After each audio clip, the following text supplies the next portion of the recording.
अचानक एक जोरदार आवाज गूंजती है। ब्लेयर, ओ ब्लेयर, उठ जा भाई, वरना आज तो तेरा अनर्थ हो जाएगा।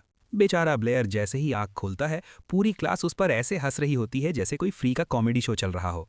सब मजे ले रहे हैं कि भाई तू यहाँ पढ़ने आता है या खर्राटे मार के रिकॉर्ड तोड़ने।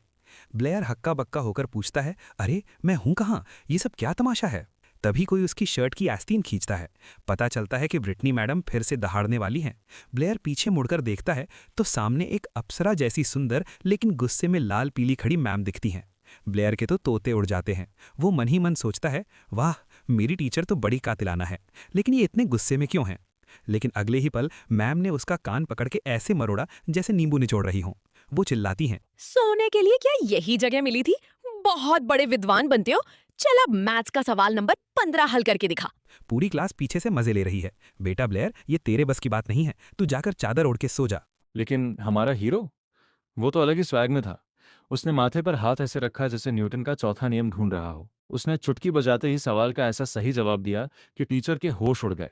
मैम का चेहरा तो ऐसे गुलाबी ब्लश हो गया जैसे बिना मौसम के टमाटर। ब्लेयर बड़ा शाना बन के पूछता है, मैम अब क्या मैं वॉशरूम जा सकता हूँ? मैम तो सदमे में थी, बस हाँ बोल पाई। बाहर निकलते वक्त ब्लेयर मन ही मन हंस रहा था। वो कहता है, भाई ये लोग इतने चिंदी से सवाल को लेकर ऐसे चिल्ला रहे हैं जैसे नासा का कोई रॉकेट लॉन्च हो रहा हो। असल में ब्लेयर यानी हमारा चेनलू एक सीनियर प्रोफेशनल मैथ्स टीचर था जो एग्ज़ाम देते देते सो गया और उठा तो इस अजीब दुनिया में। वो कहता है, न्यूटन चाचा बचाओ मुझे, ये दुनिया तो बड़ी अनसाइंटिफिक है, लेकिन चलो कम से कम यहाँ मैं मैथ्स का किंग तो हूँ। ब्लेयर को अभी भी समझ नहीं आ रहा था कि वो इस अतरंगी दुनिया में पहुंचा कैसे, लेकिन यहाँ के लोगों की अक्ल देखकर उसने शांति से एक बात तो तय कर ली कि भाई यहाँ मैथ्स के दम पर टॉप करना बच्चों का खेल है। अगर इस दुनिया में दिमाग की कीमत है तो समझो हमारे हीरो की जीत पक्की है। तभी चलते चलते अचानक वो एक गुलाबी बालों वाली लड़की से जा टकराया। दोनों ऐसी अजीब पोजीशन में फंसे कि देखने वाले को कुछ और ही शक हो जाए। ब्लेयर तुरंत पीछे हटा और माफी मांगते हुए बोला, अरे आई एम सॉरी, क्या तुम ठीक हो? वो लड़की अपनी आंखें सिकोड़कर उसे ऐसे देखने लगी जैसे वो कोई पुराना मुजरिम हो। वो गुस्से में चिल्लाई। ओह, तो ये तुम हो फिर से? उसकी बातों से लगा कि ब्लेयर का इतिहास काफी खतरनाक रहा है। उसने याद दिलाया कि कैसे एडमिशन के वक्त ब्लेयर उससे टकराया था और सबकी नज़रों में उसे शर्मिंदा किया था, और आज फिर वही हरकत। वो तो सीधा इल्जाम लगाने लगी कि ब्लेयर ने ये सब जानबूझकर और बड़े ही घटिया तरीके से किया है। ब्लेयर का चेहरा देखकर लग रहा था जैसे वो कह रहा हो, बहन मैं तो अभी अभी इस दुनिया में लैंड हुआ हूँ, मेरा आज का कोई ऐसा प्लान नहीं था। खुद को बचाने के चक्कर में उसने कह दिया, हो सकता है कि तुम ही मुझसे पहले टकराई हो। भाई साहब ये दांव तो उल्टा पड़ गया। लड़की ने हवा में हाथ ऐसे नचाने शुरू किए जैसे वो कोई प्रीमियम फीचर अनलॉक करने वाली हो। वो कोई जादुई मंत्र पढ़ने लगी। ब्लेयर उसे बड़े मजे से देख रहा था और मजाक मजाक में उसकी नकल उतारने लगा। उसे लगा कि ये लड़की बस ओवर एक्टिंग कर रही है। तभी हवा में एक चमकता हुआ निशान बना और लड़की के हाथ में असली आग जल उठी। ब्लेयर की हंसी तुरंत गायब हो गई। लड़की चिल्लाई, अब तो गया बेटा, ये ले सजा। और उसने एक जलता हुआ आग का गोला सीधा ब्लेयर के मुंह की तरफ फेंक दिया। ब्लेयर ने यहाँ सबसे समझदारी वाला काम किया। वो तुरंत झुक गया और पूरी ईमानदारी से माफी मांगने लगा। भाई इज्जत से बड़ी जान है। वो गुलाबी बालों वाली लड़की तो दंग रह गई। उसने सोचा नहीं था कि ये लड़का इतनी जल्दी घुटने टेक देगा। वो अपनी मुट्ठी भींचकर बोली, मत सोचना कि माफी मांग ली तो खेल खत्म हो गया। लेकिन जब तक वो अपनी बात पूरी करती, ब्लेयर तो वहां से 9-2-11 हो चुका था। वो ऐसे भागा जैसे उसके पीछे साक्षात यमराज पड़े हों। उसके दिमाग में बस एक ही बात चल रही थी, मैजिक और साइंस एक साथ, भाई ये लॉजिक तो मेरी समझ के बाहर है। अचानक ब्लेयर के सिर में तेज दर्द हुआ और वो वहीं ढेर हो गया। बेहोशी में उसे पुरानी यादें दिखने लगी। उसने देखा कि उसका बचपन का रूप अपने पापा के लिए रो रहा है। उसके पिता एक जनरल थे जो जंग में शहीद हो गए थे। लोग फुसफुसा रहे थे कि अब ये खानदान सड़क पर आ जाएगा। उसने देखा कि कैसे वो अपनी माँ को बता रहा है कि उसका कॉलेज में सिलेक्शन हो गया है। माँ की आंखों में उम्मीद थी और एक बूढ़ा आदमी उसे डरा रहा था कि अगर फेल हुआ तो सोने की जगह भी नहीं मिलेगी। ब्लेयर को सब समझ आ गया। इस शरीर का पुराना मालिक बहुत मेहनती था, लेकिन उसके पास जादू की कोई ताकत नहीं थी। सब उसका मजाक उड़ाते थे। बेचारा बिना टैलेंट की मेहनत किए जा रहा था। जब ब्लेयर की आंख खुली तो एक लड़की उसका नाम पुकार रही थी, जस्मिन। ब्लेयर ने सोचा, शायद ड्रामेटिक तरीके से बेहोश होने का ये फायदा है कि अटेंशन जल्दी मिल जाता है। जस्मिन ने बड़े प्यार से उसे हाथ देकर उठाया। ब्लेयर ने उसे शुक्रिया तो कहा, पर मन ही मन ठान लिया कि पिछले जिंदगी की लाइफ भले ही झंड थी, पर अब से खेल बदलेगा। बाद में क्लास में एक गंजे टीचर जादू के 4 एलिमेंट्स समझा रहे थे, आग, पानी, धरती और हवा। उन्होंने बताया कि दुनिया दो हिस्सों में बंटी है, एक आम लोग और दूसरे वो जिनके पास जादू है। वो बता रहे थे कि कैसे हाथ के इशारों से एनर्जी को ताकत में बदला जाता है। ब्लेयर शांति से सब सुन रहा था। जादू पर टिकी दुनिया और टैलेंट पर टिका सिस्टम। उसने अपनी सीट पर थोड़ा अकड़ कर बैठते हुए सोचा, चलो ये भी ठीक है।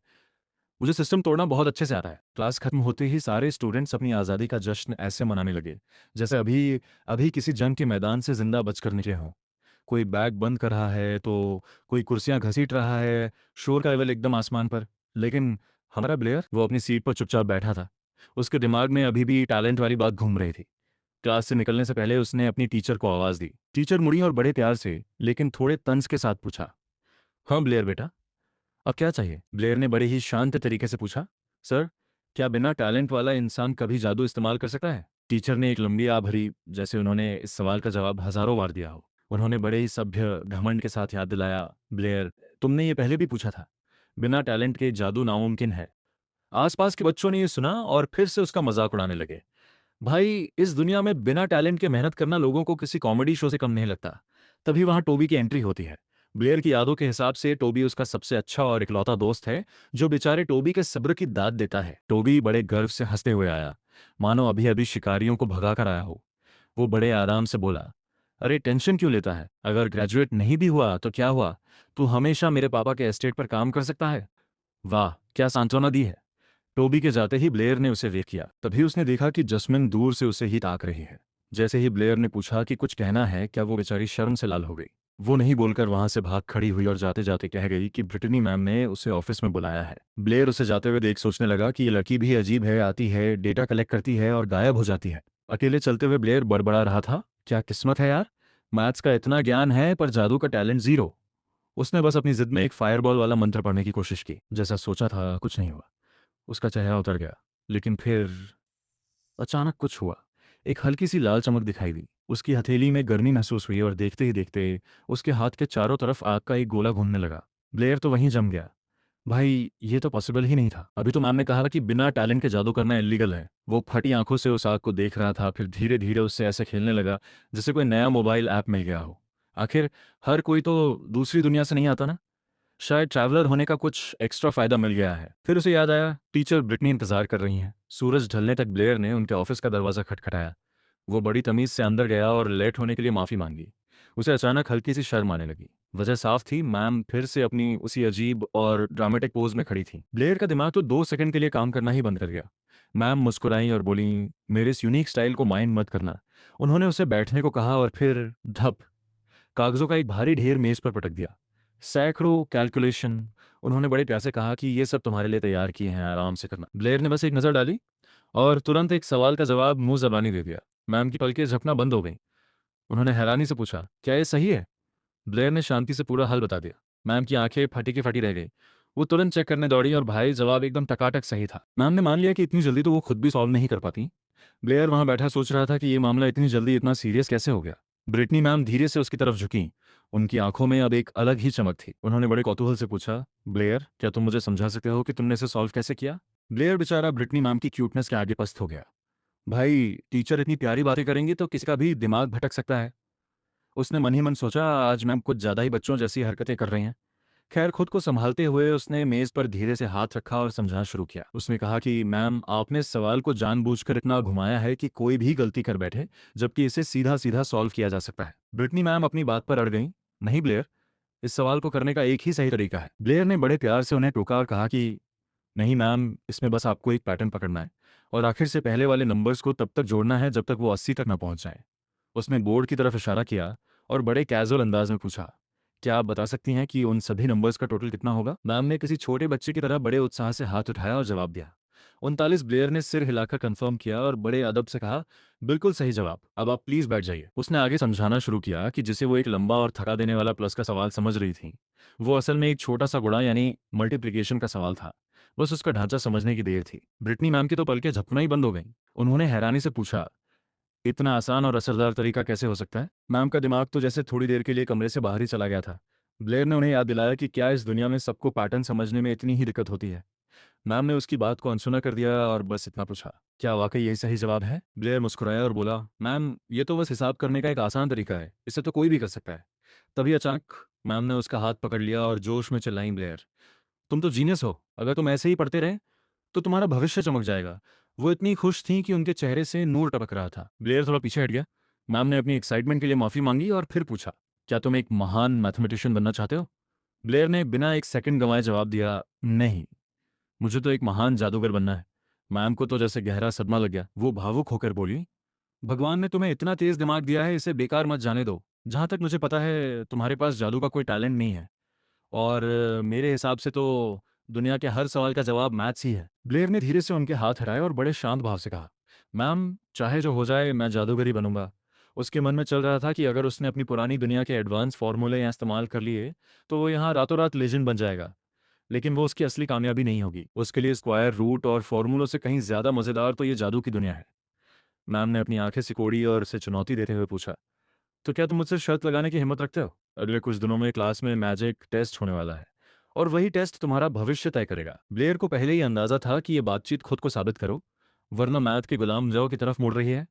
ब्रिटनी मैम ने बड़े ही शांत तरीके से समझाया कि अगर उसे वाकई मैजिशियन बनना है तो उसे आने वाला मैजिक टेस्ट पास करना ही होगा।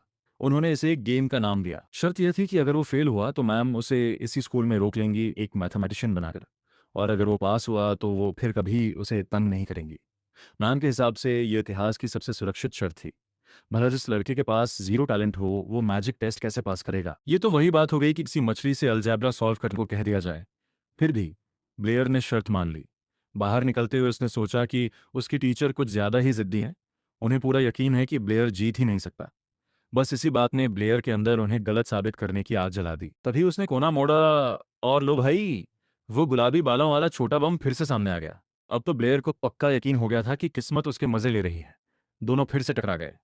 बिल्कुल वैसे ही। ब्लेयर बड़बड़ाया, भाई ये सब कुछ जाना पहचाना सा लग रहा है। उस लड़की ने एक सेकंड भी बर्बाद नहीं किया। न हाय हेलो, न कोई बातचीत, सीधा हमला। उसने मंत्र पढ़ा और उसके हाथ में एक दहकता हुआ आग का गोला बन गया, जैसे वो किसी को सरेआम सजा देने की प्रैक्टिस कर रही हो। लेकिन ब्लेयर, उसने दुनिया के सबसे पावरफुल डिफेंस मंत्र का इस्तेमाल किया, जिसे हम पतली गली से निकलना कहते हैं। जब तक उसने गोला फेंका ब्लेयर वहां से गायब हो चुका था। काफी दूर जाकर उसने सुकून की सांस ली और सोचा कि अगर वो वहां रुकता तो आज उसकी बरसी मनाई जा रही होती। थोड़ी देर बाद इसाबेल, वही गुलाबी बालों वाली लड़की, ब्रिटनी मैम के ऑफिस में ऐसे घुसी। मैम ने पूछा कि वो इतनी गुस्से में क्यों है। इसाबेल ने ऐलान किया कि उसे स्कूल में एक ठरकी लड़का मिला था और अगली बार वो उसे जिंदा जला देगी।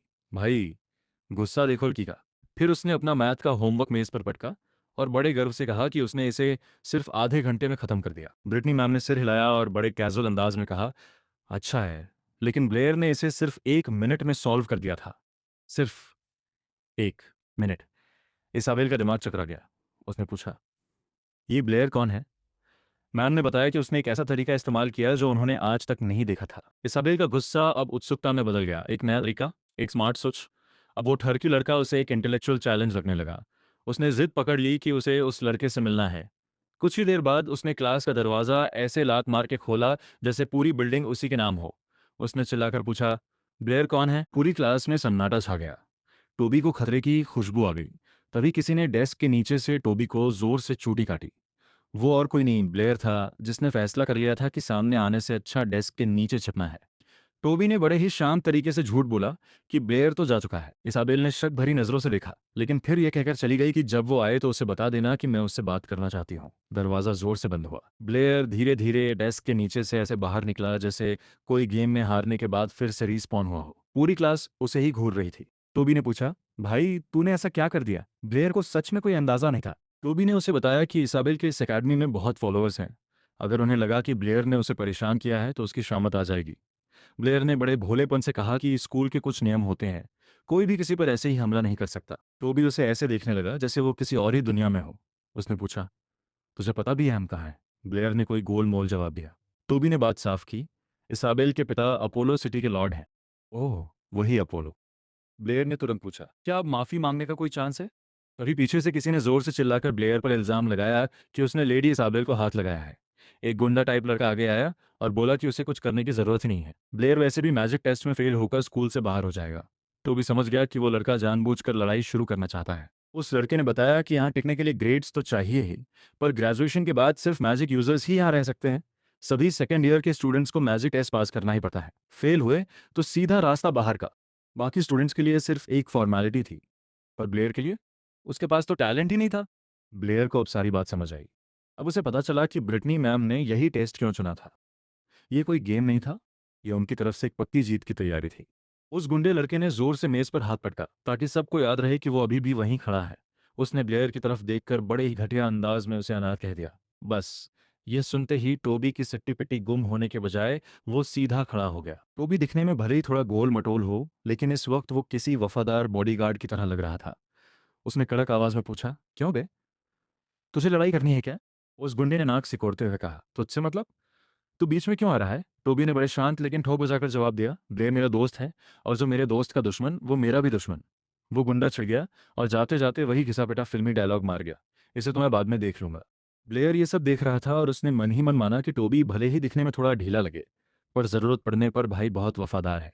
फिर ब्लेयर ने मजे लेने के लिए पूछा, अच्छा टोबी, अगर इसाबेल मुझे पीटने आए तब भी तू मेरा साथ देगा? टोबी ने बड़ी ईमानदारी से जवाब दिया, देख भाई, अगर इसाबेल ने मुझसे तुझे कूटने को कहा तो मैं तुझे पहला थप्पड़ खुद मारूंगा। ब्लेयर का चेहरा उतर गया। भाई की वफादारी की भी अपनी लिमिट्स थीं।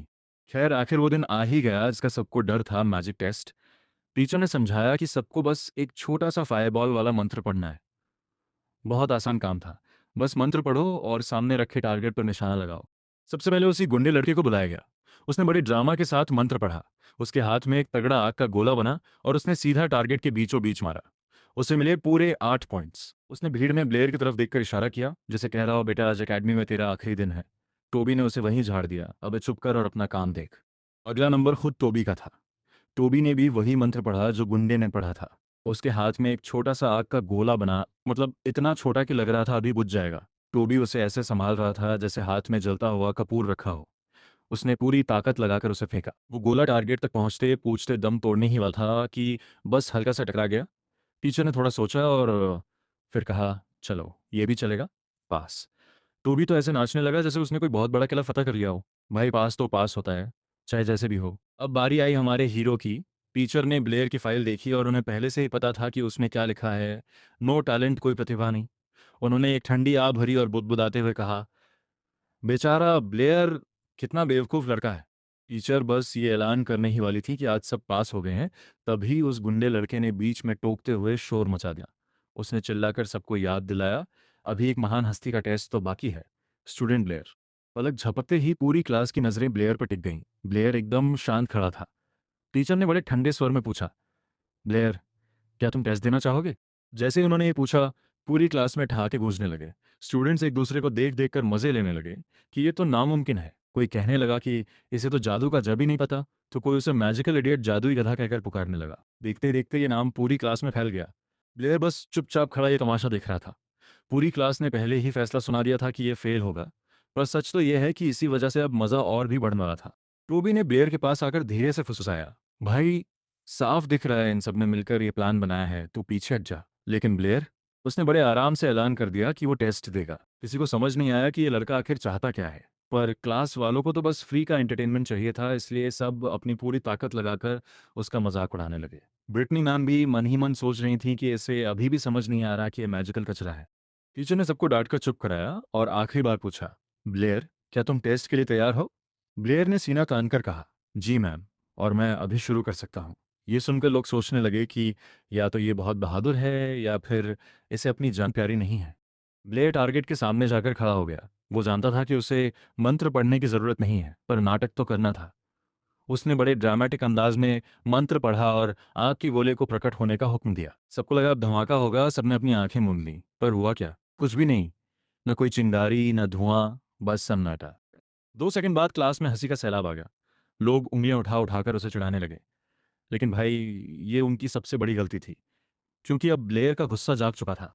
अचानक एक भयंकर आग का गोला फटा, इतना बड़ा और इतना चमकदार कि सबकी आंखें चौंधिया गईं। उसने टारगेट को सिर्फ हिट नहीं किया, बल्कि उसे जलाकर राख कर दिया। वो राख घास पर ऐसे उड़ रही थी जैसे किसी जीत का जश्न मनाया जा रहा हो। जो स्टूडेंट्स अभी हंस रहे थे, अब उनकी सिट्टी पिट्टी गुम हो गई। वो गुंडा लड़का हकलाने लगा, ये नामुमकिन है। वहीं टोबी खुशी से नाचने लगा, मुझे पता था मेरा भाई आग लगा देगा। ब्रिटनी मैम का चेहरा उतर गया, क्योंकि अब वो समझ चुकी थी कि ब्लेयर के पास वाकई टैलेंट है। टीचर ने बड़े शांत भाव से कहा, ब्लेयर, तुम पास हो गए हो, मेरे साथ चलो। ब्लेयर ने शक से बचने के लिए एक छोटा सा झूठ चिपका दिया, मैम मैं रोज प्रैक्टिस करता था और अचानक आज जादू चल गया। टीचर ने रास्ते में उसे ज्ञान दिया कि जादू तो भगवान की देन है और जिनके पास ये नहीं होता उन्हें त्यागा हुआ फॉरसेकन कहा जाता है। उन्होंने ये भी कहा कि ब्लेयर के अंदर इतना पोटेंशियल है कि वो सेंट मेज के लेवल तक पहुंच सकता है, जो कि सबसे टॉप लेवल है। ब्लेयर को पता चला कि सेंट मेज इतने पावरफुल होते हैं कि वो वक्त और दुनिया के बीच के पर्दे को फाड़ सकते हैं और एक दुनिया से दूसरी दुनिया में जा सकते हैं। लोगों को ये बकवास लगता था, पर ब्लेयर को नहीं, क्योंकि वो खुद इसी तरह यहाँ पहुंचा था। इसके बाद स्कूल की कुछ दिन की छुट्टियां हो गईं। ब्लेयर ने इस वक्त का पूरा फायदा उठाया और लाइब्रेरी में ऐसी पढ़ाई की जैसे कल ही उसे दुनिया पर राज करना हो। उसे पता चला कि मैजिशियंस के 7 लेवल होते हैं और सबसे ऊपर सेंट मेज बैठता है। अगले दिन जब वो क्लास पहुंचा तो वहां माहौल बदला हुआ था। कल तक जो उसे कचरा कह रहे थे, आज वही उसके चर्चे कर रहे थे। कुछ लड़कियां तो यहाँ तक कहने लगीं कि अगर ध्यान से देखो तो ब्लेयर काफ़ी हैंडसम है। भाई, जादू क्या चला, लोगों की पसंद ही बदल गई। तभी उसने देखा कि उसके सामने इसाबेल एक बड़ी अजीब पोजीशन में बैठी है। ब्लेयर ने तुरंत ड्रामेटिक अंदाज में अपनी आंखें ढक लीं और चिल्लाया, मुझे कुछ नहीं दिख रहा। इसाबेल ने हैरान होकर कहा, तो तुम ही वो लड़के हो जिसकी ब्रिटनी मैम तारीफ कर रही थी? ब्लेयर ने सफाई देने की कोशिश की, मैम, ये सब गलत फहमी है। लेकिन इसाबेल कहाँ सुनने वाली थी। वो गुस्से में चिल्लाई, ठरकी कहीं के। और उसका गुस्सा सच में जादू में बदल गया। उसने मंत्र पढ़ना शुरू किया और ब्लेयर की तरफ एक आग का गोला छोड़ दिया। ब्लेयर ने खुद को बचाने के लिए हाथ आगे किए और धमाके का इंतजार करने लगा, पर तभी उसे एहसास हुआ कि उसे तो कुछ हुआ ही नहीं। किस्मत अच्छी थी कि टीचर एकदम सही टाइम पर आ गए, वरना इसाबेल तो ब्लेयर को ह्यूमन तंदूरी बनाने ही वाली थी। टीचर ने बस एक शांत जुमले से आने वाली तबाही को रोक दिया। ब्रिटनी मैम ने तुरंत कड़क आवाज में ऐलान किया, क्लास के अंदर जादू का इस्तेमाल मना है जब तक कोई सीनियर परमिशन न दे। इसाबेल ने अपनी सफाई देने की कोशिश की, पर मैम ने उसे ऐसे चुप कराया जैसे रियल लाइफ में किसी को म्यूट कर दिया हो। फिर टीचर ने बड़े ही कैजुअल अंदाज में कहा कि वो ब्लेयर को ढूंढ रहे थे और उससे उनके ऑफिस आना चाहिए, और हाँ, इसाबेल को भी। ब्लेयर को मन ही मन बड़ी खुशी हो रही थी। वैसे तो ऑफिस बुलाने का मतलब सजा होता है, पर आज उसे ऐसा लग रहा था जैसे उसने कोई सीक्रेट अचीवमेंट अनलॉक कर ली हो। वो तीनों जैसे ही बाहर निकले और दरवाज़ा ड्रामेटिक तरीके से बंद हुआ। वो गुंडा लड़का बाहर खड़ा खाली जगह को ऐसे घूर रहा था जैसे कहानी का कोई पन्ना ही गायब हो गया हो। उसे समझ ही नहीं आया कि अभी हुआ क्या। ऑफिस के अंदर पहुंचते ही ब्लेयर ने बड़ी मासूमियत से माफी मांगी और समझाया कि मैम, ये सब बस एक गलत फहमी थी, क्योंकि आजकल क्लासमेट्स को जिंदा जला देने की कोशिश को भी लोग गलत फहमी ही कहते हैं। ब्रिटनी मैम ने कहा कि ब्लेयर थोड़ा लापरवाह था और इसाबेल से रिक्वेस्ट की कि वो बुरा न माने। इसाबेल ने भी अपने शाही अंदाज में माफ़ी को ऐसे स्वीकार किया जैसे कोई रानी किसी मामूली प्रजा को माफ़ कर रही हो। तभी टीचर ने एक ऐसी बात कह दी जिसकी किसी ने उम्मीद नहीं की थी। उन्होंने कहा, ब्लेयर, तुम्हारी जादुई ताकत मेरी समझ से बाहर है और जैसा मैंने वादा किया था, अब मैं तुम्हें मैथ्स के लिए मजबूर नहीं करूंगा। लेकिन उनकी जिज्ञासा उन पर भारी पड़ गई और उन्होंने पूछ लिया, ब्लेयर, तुमने ये सब किया कैसे, और क्या तुम मुझे सिखा सकते हो? सोचिए, आप इतने पावरफुल हो जाएं कि आपका टीचर ही आपसे ट्यूशन मांगने लगे। ब्लेयर, जो झूठ बोलने में अब तक प्रो लेवल पे पहुंच चुका था, उसने बस इतना कहा, मैम, बस अपने आप हो गया। ये जादू की दुनिया का वही जवाब है जो हम अक्सर देते हैं, भाई, मुझे खुद नहीं पता।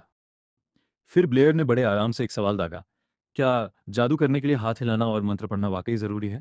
इसाबेल तो फिर से फटने वाली थी। उसने सवाल को बेवकूफ़ी भरा बताया, क्योंकि ये तो बच्चे भी जानते हैं। लेकिन ब्लेयर रुका नहीं और पूछ बैठा कि क्या सारे जादूगर एक जैसे ही होते हैं? ब्रिटनी मैम ने बड़े सब्र से समझाया कि चाहे लेवल कोई भी हो, हर मैजिशियन को मंत्र और इशारों की ज़रूरत पड़ती ही है। सिर्फ भगवान ही बिना किसी प्रोसीजर के जादू कर सकते हैं। इसाबेल ने नाक चढ़ाते हुए कहा कि मैम को इतने फालतू सवालों के जवाब इतने सीरियसली देने की ज़रूरत नहीं है। वहीं ब्लेयर को मन ही मन एक खौफनाक और रोमांचक सच का एहसास हो गया। उसे न इशारों की ज़रूरत थी, न मंत्रों की। भाई, वो कुछ अलग ही मिट्टी का बना था, शायद इसलिए क्योंकि वो इस दुनिया का था ही नहीं। ब्रिटनी मैम ने बात जारी रखते हुए कहा कि ये तो बेसिक कॉमन सेंस है, और अगर ब्लेयर को बड़ा मैजिशियन बनना है तो उसे थ्योरी बुक्स रखनी होंगी। लेकिन उन्हें यहाँ इसलिए नहीं बुलाया गया था। टीचर ने अपने हाथ में एक पेपर निकाला और ब्लेयर उसे ऐसे घूरने लगा जैसे वो किसी एलियन की टेक्नोलॉजी हो, क्योंकि उसे रत्ती भर अंदाजा नहीं था कि वो क्या है। इसाबेल ने उसे ज्ञान देते हुए बताया कि ये एक जर्नल है जहाँ पूरे किंगडम के सबसे ज़रूरी एकेडमिक काम छापे जाते हैं। समझ लीजिए कि ये किंगडम का वो अखबार है जिसमें नाम आ गया तो आप छा गए। और ब्लेयर, वो बस वहाँ खड़ा सोच रहा था कि वो तो यहाँ माफ़ी मांगने आया था, पर यह मामला कब मैजिक पॉलिटिक्स में बदल गया उसे पता ही नहीं चला। अचानक इसाबेल वहीं की वहीं जम गई। उसे जर्नल में कुछ ऐसा दिखा जैसे उसने कोई भूत देख लिया हो, क्योंकि वहाँ साफ साफ अक्षरों में उसके टीचर और ब्लेयर का नाम छपा था। ब्रिटनी मैम ने बड़े सुकून से बताया कि उन्होंने वो सारे फॉर्मूले पब्लिश होने के लिए भेज दिए थे जो उन्होंने ब्लेयर से सीखे थे। लेकिन हमारे ब्लेयर भाई पर इसका कोई असर नहीं पड़ा, क्योंकि वो लाइब्रेरी में महीने के सिर्फ 2 चांदी के सिक्कों के लिए घिस रहा था और उसे अच्छे से पता था कि कागज़ के टुकड़ों से पेट नहीं भरता। जैसे ही ब्लेयर वहां से खिसकने का मन बना रहा था, टीचर ने कहा, अरे, मैं तो एक चीज भूल ही गई। और उन्होंने ब्लेयर के हाथ में सिक्कों से भरी एक पोटली थमा दी। ये उस रिसर्च पेपर का बोनस था। ब्लेयर ने जैसे ही पोटली खोली, उसमें 50 से ज्यादा चांदी के सिक्के चमक रहे थे। भाई साहब, ब्लेयर को तुरंत वो एहसास हुआ जैसे अमीर लोग खुशी कहते हैं। उसने एक दिन में उतना कमा लिया था जितना वो पूरे साल में नहीं कमा पाता। उस पल उसे अपनी टीचर टीचर नहीं बल्कि साक्षात कुबेर का अवतार लग रही थी। लेकिन तभी ब्रिटनी मैम ने एक मुस्कुराते हुए विलेन की तरह मासूमियत से कहा, आधा हिस्सा मेरा हुआ, क्योंकि मेहनत तो मैंने भी की है। और बस देखते ही देखते वो 50 सिक्के 25 रह गए। ब्लेयर के दिमाग में मैम की इमेज तुरंत एक खतरनाक नागिन जैसी बन गई। पर चलो, 25 चांदी के सिक्के भी इतने थे कि वो अपनी किस्मत को माफ कर सके। अब ब्लेयर का दिमाग रॉकेट की रफ्तार से चलने लगा। उसने बड़े कैजुअल अंदाज में पूछा, मैम, क्या हर छपने वाले काम पर 50 सिक्के मिलते हैं? टीचर ने कहा कि उन्होंने कभी ध्यान तो नहीं दिया, पर हाँ, जर्नल काफी फेमस है तो शायद ये नॉर्मल बात है। बस उसी पर ब्लेयर ने अपनी जिंदगी का नया गोल सेट कर लिया, पढ़ाई के बहाने पैसा कमाना। उसने बड़े कॉन्फिडेंस के साथ कहा कि वो आजकल कुछ नए फॉर्मूलों पर काम कर रहा है। ये सुनकर ब्रिटनी मैम की आंखें चमक उठीं। उन्हें लगा कि एक और धमाका होने वाला है। उन्होंने पूछा कि क्या ये रॉस रॉस की गुत्थी सुलझा सकता है? अब ब्लेयर को क्या पता कि ये रॉस भाई कौन है। टीचर ने समझाया कि रॉस एक महान मैथमेटिशियन थे जिन्होंने 7 बिल्लियों, 7 पत्नियों और 7 बैग्स वाला एक अजीब सवाल छोड़ा था, क्योंकि शायद पुराने जमाने के मैथमेटिशियंस को लोगों को कंफ्यूज करने में बड़ा मजा आता था। मैम सवाल समझाते समझाते खुद ही कैलकुलेशन करने लगी, लेकिन ब्लेयर ने बीच में ही टोक कर कह दिया, अरे मैम, ये तो बहुत आसान है, इसे तो एक छोटे से फॉर्मूले से चुटकी में हल किया जा सकता है। ये सुनते ही मैम के तो होश उड़ गए। उन्हें लगा कि सदियों पुराना रहस्य आज सुलझ जाएगा। ब्लेयर मन ही मन सोच रहा था कि अभी तो सिर्फ आइडिया है, पर कॉन्फिडेंस दिखाने में पैसे थोड़ी लगते हैं। टीचर ने तुरंत उसे और कैलकुलेशंस में उलझा दिया। दोनों मैथ्स की गहराइयों में ऐसे डूब गए जैसे कोई खजाना ढूंढ रहे हो। दूसरी तरफ बेचारी इसाबेल, जो यहाँ मैथ का रोमांस देखने नहीं आई थी, कोने में बैठे बैठे सो गई। तभी अचानक एक जोरदार आवाज हुई और उसकी नींद ऐसी उड़ी कि उसे याद आ गया, जहाँ ब्लेयर होगा वहाँ शांति कभी नहीं हो सकती। अचानक इसाबेल की नींद खुलती है और उसे सुनाई देती है अपनी टीचर की चीख, अरे भाई, ये तो अविश्वसनीय है। मैम ऐसे चिल्ला रही थी जैसे अलजबरा ने पूरी दुनिया को तबाह होने से बचा लिया हो। ब्रिटनी मैम ने बड़े गर्व से ऐलान किया कि हमारे हीरो के पास मैथ्स का गजब का टैलेंट है। इसाबेल पास आई। उसे इस बात से बड़ी मिर्ची लग रही थी कि जिस लड़के को उसने कल तक बेकार समझा था, वो आज सदियों पुरानी गुत्थियां सुलझा रहा है। उसने शक के साथ पूछा, सच बताना, क्या ये सब वाकई तुम्हारे दिमाग की उपज है? ब्लेयर अचानक सीरियस हो गया और उसने पलटकर पूछा, क्या तुम वाकई सच जानना चाहती हो? ये सुनकर बेचारी इसाबेल शर्म से लाल हो गई, क्योंकि ये लड़का जब भी बात करता है ऐसा लगता है जैसे कोई गहरा राज खोलने वाला हो। उसने हड़बड़ाते हुए कहा, तुम बार बार झूठ नहीं बोल सकते। तो ब्लेयर ने बड़े आराम से एक ऐसी लाइन मारी जो सीधे बेइज्जती की तरह लगी, देखो, जब बाकी दुनिया सो रही होती है, मैं तब मैथ्स पढ़ता हूँ। अब इसाबेल को इतनी शर्मिंदगी हुई कि उसे लगा जैसे सोना कोई बहुत बड़ा जुर्म हो। अगले दिन वो चाहकर भी ब्लेयर के बारे में सोचना बंद नहीं कर पाई। तभी उसने देखा कि ब्लेयर सेकेंड ईयर वाली बिल्डिंग के पास कुछ संदिग्ध हरकतें कर रहा है। वो खुद फर्स्ट ईयर में था, तो इसाबेल ने तुरंत अंदाजा लगा लिया कि पक्का ये सीनियर्स को परेशान करने गया होगा, क्योंकि उसे लगता था कि ये लड़का सुबह उठता ही तबाही मचाने के इरादे से है। उसे रंगे हाथों पकड़ने के लिए वो उसके पीछे लग गई, पर भाई, ब्लेयर इतनी सफाई से गायब हुआ कि इसाबेल को अपनी आंखों पर ही शक होने लगा। असल में वो उस बड़ी दीवार के सामने खड़ा था जिसका जिक्र टोबी ने किया था। एक आम इंसान की तरह गेट से जाने के बजाय हमारे हीरो ने दीवार के ऊपर से कई कलाबाजियां मारी और दूसरी तरफ पहुंच गया। आखिर सादगी और शालीनता से उसका दूर दूर तक कोई नाता नहीं था। अपनी टीचर की सलाह याद करते हुए कि शहर में किसी बड़े जादूगर को ढूंढना है, वो एकेडमी से बाहर निकला। सामने एक चमकता हुआ शहर था, पैसा, रौनक और ऐसे लोग जिन्हें सुबह सुबह फायरबॉल के लॉजिक पर बहस करने की फुर्सत नहीं थी। वो टहलता हुआ मैजिक एसोसिएशन की आलीशान बिल्डिंग के सामने जाकर रुक गया, जो दूर से ही बहुत महंगी लग रही थी। उसने जेब से एक मास्क निकाला और चेहरे पर लगा लिया। उसे लगा कि अपनी पहचान छिपाना ही बेहतर है, क्योंकि चेहरा छिपाने से ज्यादा भरोसेमंद और क्या हो सकता है। अंदर बहुत भीड़ थी। रिसेप्शन पर उसे अपनी दोस्त जस्मिन दिखी, पर मास्क की वजह से वो उसे पहचान नहीं पाई। उसने बड़े प्यार से पूछा, क्या आप किसी मैजिक कंसल्टेंट को ढूंढ रहे हैं? ब्लेयर ने हाँ तो कह दिया, पर मन ही मन सोचा कि ये लड़की यहाँ पार्ट टाइम जॉब कर रही है। फिर जस्मिन ने फीस बताई। कंसल्टेंट की फीस 15 गोल्ड कॉइन से शुरू होकर 200 तक जाती है। ये सुनते ही ब्लेयर की तो सांसें ही अटक गईं। भाई, गोल्ड कॉइन का मतलब है 100 चांदी के सिक्के, और यहाँ ब्लेयर चांदी के सिक्कों पर ऐसे गुजारा कर रहा था जैसे रेगिस्तान में पानी की बूंदों पर। उसने तुरंत माफी मांगी और वहां से पतली गली से निकलने की कोशिश की, इससे पहले कि उसकी गरीबी का ढिंढोरा पिट जाए। पर जस्मिन उसके पीछे दौड़ी और बड़े नम्र तरीके से सुझाव दिया कि अगर पैसों की दिक्कत है तो वो लाइब्रेरी लोन कार्ड के लिए अप्लाई कर सकता है। ब्लेयर वहीं जम गया। जस्मिन ने समझाया कि यहाँ एक बहुत बड़ी लाइब्रेरी है। माना कि वो किसी बड़े उस्ताद की जगह नहीं ले सकता, पर मास्क पहनकर बाहर खड़े होकर इंपॉर्टेंट होने का नाटक करने से तो लाख गुना बेहतर है। ब्लेयर ने एकदम कॉन्फिडेंस के साथ कह दिया कि कार्ड बनवा दो। पर तभी जस्मिन ने उससे उसके क्रेडेंशियल्स, पहचान पत्र मांग लिए। भाई साहब, ये सुनते ही ब्लेयर को ऐसा झटका लगा जैसे बिना बादल के बिजली गिर गई हो। उसे तो इस दुनिया में अपना पूरा नाम तक नहीं पता था, पहचान पत्र तो दूर की बात है। जस्मिन को लगा कि वो पहले से ही एक मैजिशियन है। उसने सलाह दी कि या तो वो कागजात ले आए या फिर सर्टिफिकेशन टेस्ट दे दे। ये टेस्ट आसान था, बस सामने वाले मैजिशियन के एलिमेंट के हिसाब से एक जादू करके दिखाना था। ब्लेयर ने पूछा कि क्या टेस्ट अभी हो सकता है। जस्मिन ने हाँ तो कह दिया, पर साथ ही वार्निंग भी दी कि आज मत करो, क्योंकि आज का जो ऑफिसर है वो बड़ा खड़ूस और स्ट्रिक्ट है। लेकिन हमारे हीरो को तो अपनी जान जोखिम में डालने की आदत थी। उसने कहा आज ही होगा। तभी दो आदमी वहां आए। जस्मिन ने बताया कि ये लड़का सर्टिफिकेशन चाहता है। उनमें से एक गंजे आदमी ने तुरंत टोका, अबे ये मास्क क्यों पहन रखा है। ब्लेयर ने तुरंत एक सफेद झूठ चिपका दिया कि फायरबॉल की प्रैक्टिस करते वक्त उसका चेहरा जल गया था। पास खड़े बूढ़े ऑफिसर ने मजे लेते हुए कहा कि बेसिक मंत्र से खुद को जल लेना कोई मामूली बात नहीं है। और उस गंजे ऑफिसर आंद्रे ने साफ कह दिया कि बेटा तू अगले जन्म में ही जूनियर मैजिशियन बन पाएगा। जस्मिन ने कहा कि चलो टेस्टिंग एरिया में चलते हैं, पर उस गंजे आंद्रे ने अकड़ दिखाते हुए मना कर दिया। उसने कहा, अरे यहीं कर ले, तू बस अपने फायर मैजिक से मुझ पर हमला कर। ब्लेयर बेचारा चुपचाप खड़ा था, क्योंकि उसे पता था कि उसकी आग कितनी भयंकर हो सकती है। पर उस बूढ़े ऑफिसर ने ताना मारा, क्यों? तुझे लगता है कि तेरा छोटा सा फायरबॉल आंद्रे का कुछ बिगाड़ लेगा? अब ब्लेयर ने और बहस नहीं की और अपनी माना ऊर्जा इकट्ठी करनी शुरू की। कमरे में आग की लपटें महसूस होने लगी।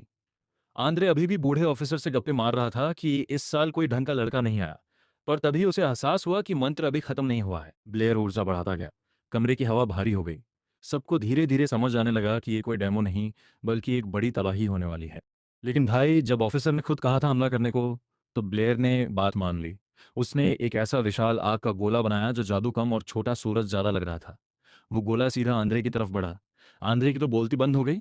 वो बस पत्थर की मूरत बना अपनी मौत को सामने आते देख रहा था। अगले ही पल एक जोरदार धमाका हुआ। पूरी बिल्डिंग धुएं से भर गई। जस्मिन खांसते हुए ये देखने की कोशिश कर रही थी कि बिल्डिंग बची भी है या नहीं। जब धुआं छटा तो दिखा कि वो बूढ़ा ऑफिसर खड़ा है, क्योंकि आखिरी सेकंड में उसने खतरा भांप लिया था और एक तगड़ा बैरियर ढाल बना दिया था, जिसने आंद्रे को तंदूरी चिकन बनने से बचा लिया। लेकिन आंद्रे की इज्जत का कवाड़ा हो चुका था। वो जमीन पर पड़ा था और उसका चेहरा खौफ से सफेद पड़ चुका था। जस्मिन इस तबाही को देख दंग रह गई। ब्लेयर ने बड़ी सादगी से माफी मांगी। मुझे लगा ये लोग तैयार होंगे, इसलिए मैंने बस थोड़ी सी ज्यादा ताकत लगा दी। थोड़ी सी ज्यादा ताकत का ये ट्रेलर देखने के बाद जस्मिन ने बिना देर किए उसे सर्टिफिकेशन और लाइब्रेरी कार्ड थमा दिया।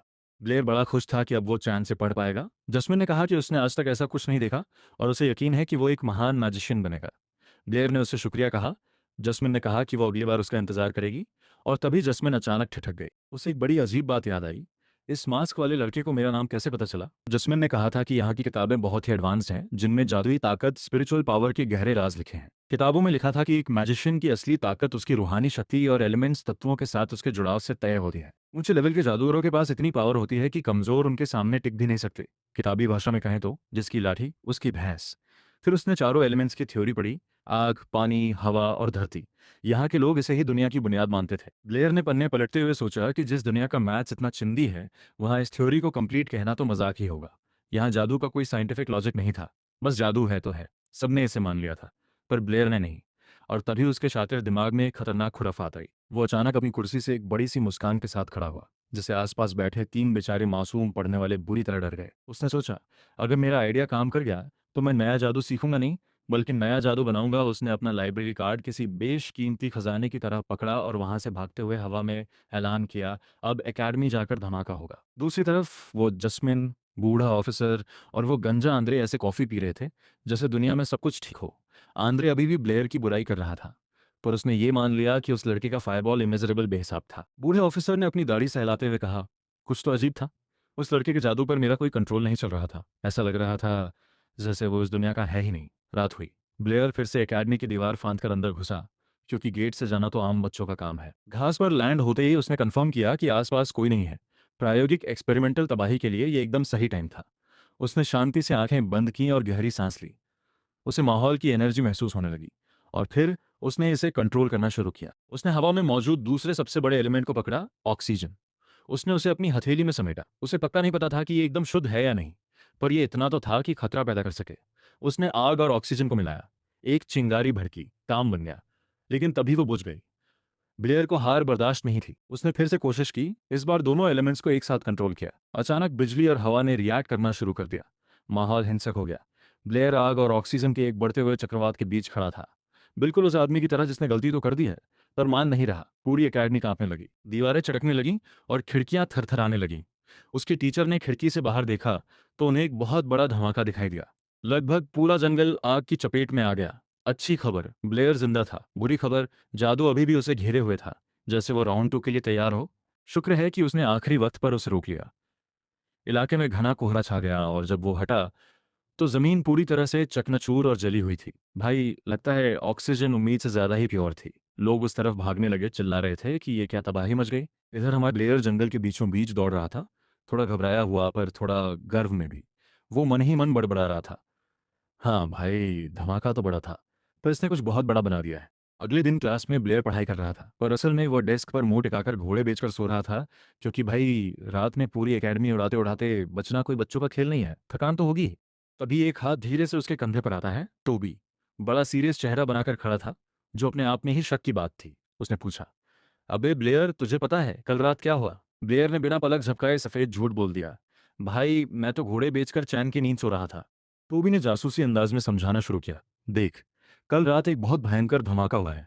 स्कूल में जांच चल रही है और गड्ढे का साइज देखकर तो लग रहा है कि ये किसी हाई लेवल मैजिशियन का काम है। फिर टोबी किसी सस्ते जासूस की तरह शक की सुइयां घुमाने लगा और पूरे कॉन्फिडेंस से बोला, मुझे पक्का यकीन है ये ब्रिटनी मैम का ही काम है, वो पक्का कोई छुपी हुई हाई लेवल मैजिशियन है।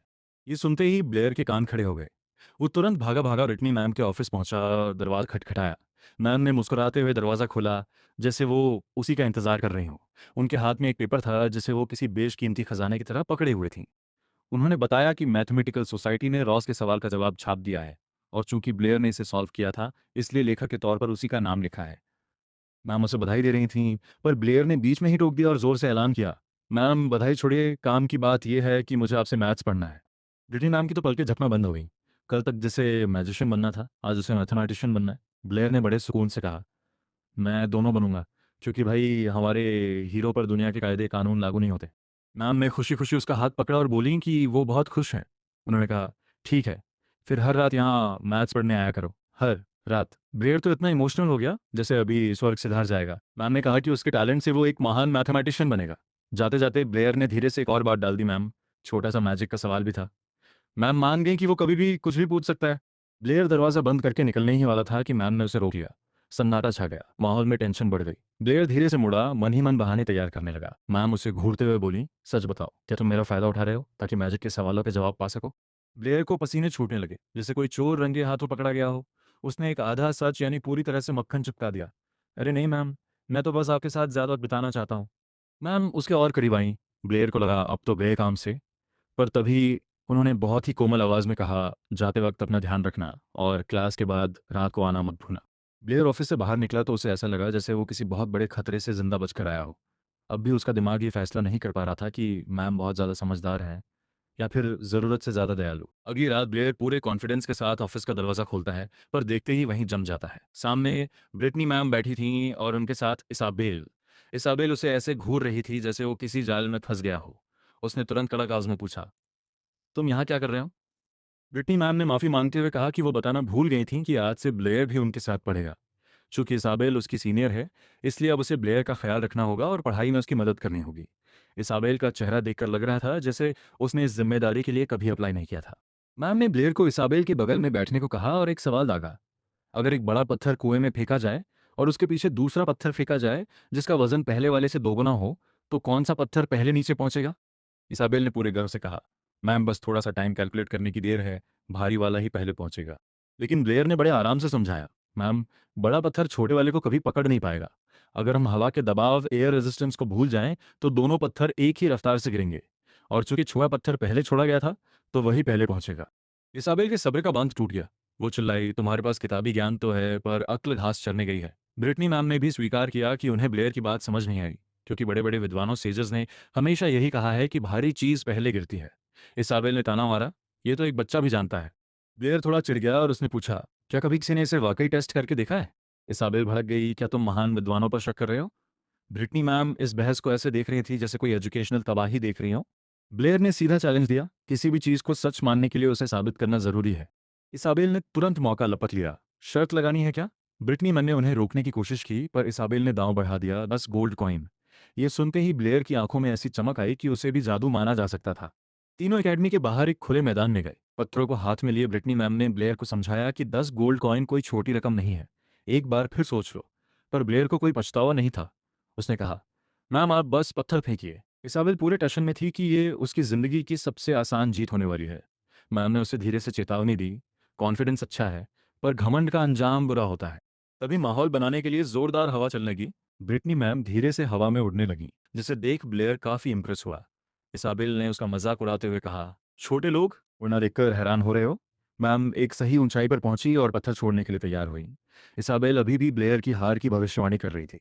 पत्थर छोड़े गए, वो नीचे गिरे। एक पल के लिए दोनों बराबर लगे और फिर दोनों एक साथ जमीन से टकराए। सन्नाटा छा गया। इसाबेल जमीन को ऐसे घूर रही थी जैसे हकीकत में उसे पर्सनली धोखा दिया हो। ब्लेयर को पता था कि वो जीत चुका है। ब्रिटनी मैम किसी प्रोफेशनल की तरह धीरे से नीचे उतरी और रिजल्ट चेक किया। इसाबेल चिल्लाई, ये नामुमकिन है। ब्रिटनी मैम भी हैरान थी। उन्होंने पूछा, ब्लेयर तुम्हें ये कैसे पता था? उसने बड़े कैजुअल अंदाज में कहा, मैम एक किताब में पढ़ा था और बस एक झटके में हजारों सालों का कॉमन सेंस ढेर हो गया, क्योंकि एक फर्स्ट ईयर के स्टूडेंट ने उसे पूछने के बजाय टेस्ट करने का फैसला किया था। ये कोई तुक्का नहीं था, ये सही टाइमिंग वाला ज्ञान था और साथ में 10 गोल्ड कॉइन का तगड़ा मुनाफा। ब्रिटनी मैम ने कभी पत्थरों को देखा, कभी आसमान को, और फिर ब्लेयर की तरफ मुड़कर बड़े ही शांत भाव से ऐलान कर दिया कि आज से चीजों के गिरने का नियम आधिकारिक रूप से बदल चुका है। भाई साहब, सदियों का किताबी ज्ञान बस एक दोपहर में डिलीट हो गया। ब्लेयर वहां ऐसे खड़ा था जैसे कोई बड़ी बात ही ना हो, क्योंकि उसकी पुरानी दुनिया में तो लोग मजे मजे में ऐसे टेस्ट करते रहते थे। मैम ने फिर से दोहराया कि वो एक जीनियस है। वहीं बगल में खड़ी इसाबेल गुस्से से इतना कांप रही थी कि अगर गुस्सा कोई जादुई तत्व होता तो वो आज पक्का हाई लेवल मैजिशियन बन जाती। खुद को संभालने की कोशिश करते हुए उसने ब्लेयर से कहा कि वो इस नए नियम को कायदे से अपडेट करे, लेकिन उसकी मदद के साथ। ब्लेयर मान गया। बस फिर क्या था?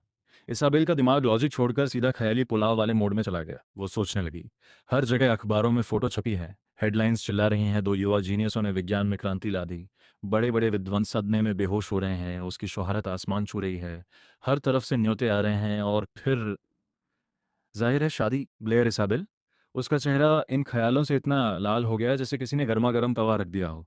वापस होश में आते ही उसने बड़े टशन में कहा, देखो, अगर तुम कभी किसी मुसीबत में फंसे तो मैं सब संभाल लूंगी। ब्लेयर ने अपना हाथ आगे बढ़ाया। इसाबेल का दिमाग शॉर्ट सर्किट हो गया।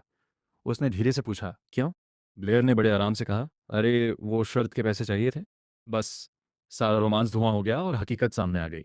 इसाबेल, अपना दिमाग ठीक करो, चिल्लाते हुए वहां से भाग गई। खैर कुछ घंटों बाद उसने 10 गोल्ड कॉइन भिजवा ही दिए। ब्लेयर मन ही मन जश्न मना रहा था कि सिर्फ ग्रेविटी की मदद से वो इतना अमीर हो गया।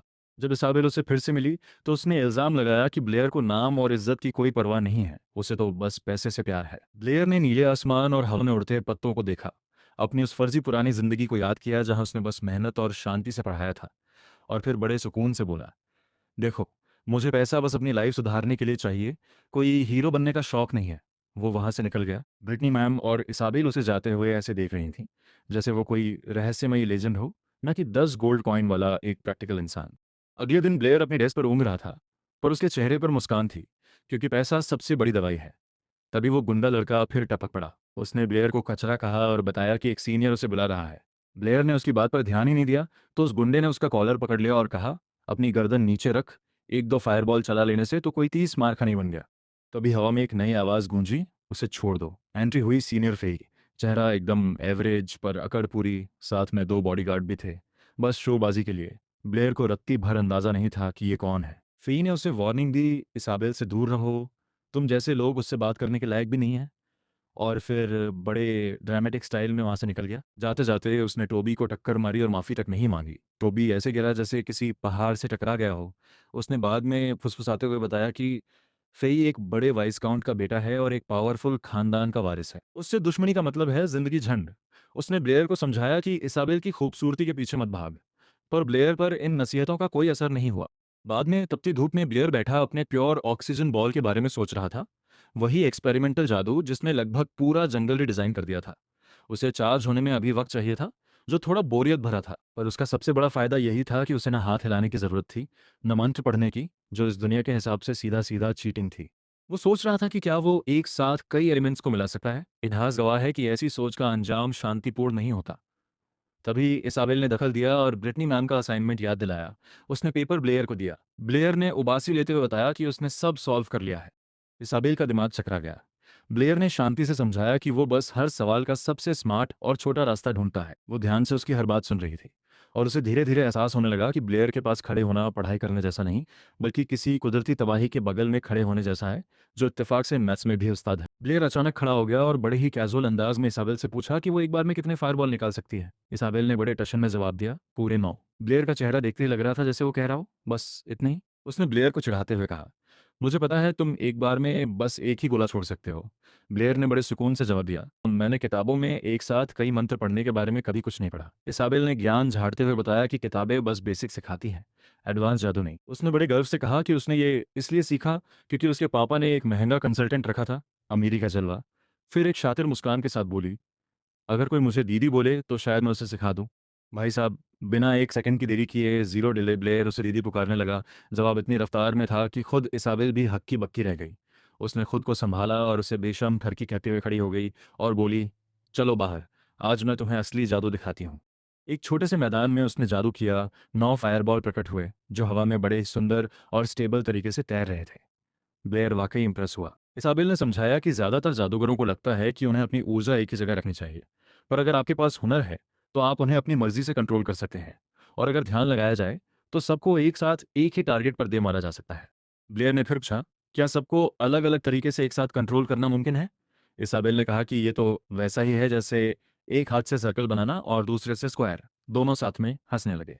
वहीं पास में सीनियर फेई ये सब देख रहा था और उसने मन ही मन फैसला कर लिया था कि ये दोनों डेट कर रहे हैं। गुस्से में उसने पास की दीवार का एक हिस्सा अपने हाथ से ही कुचल दिया, क्योंकि शायद उसकी नज़रों में दीवार ही उसकी टूटी किस्मत की जिम्मेदार थी।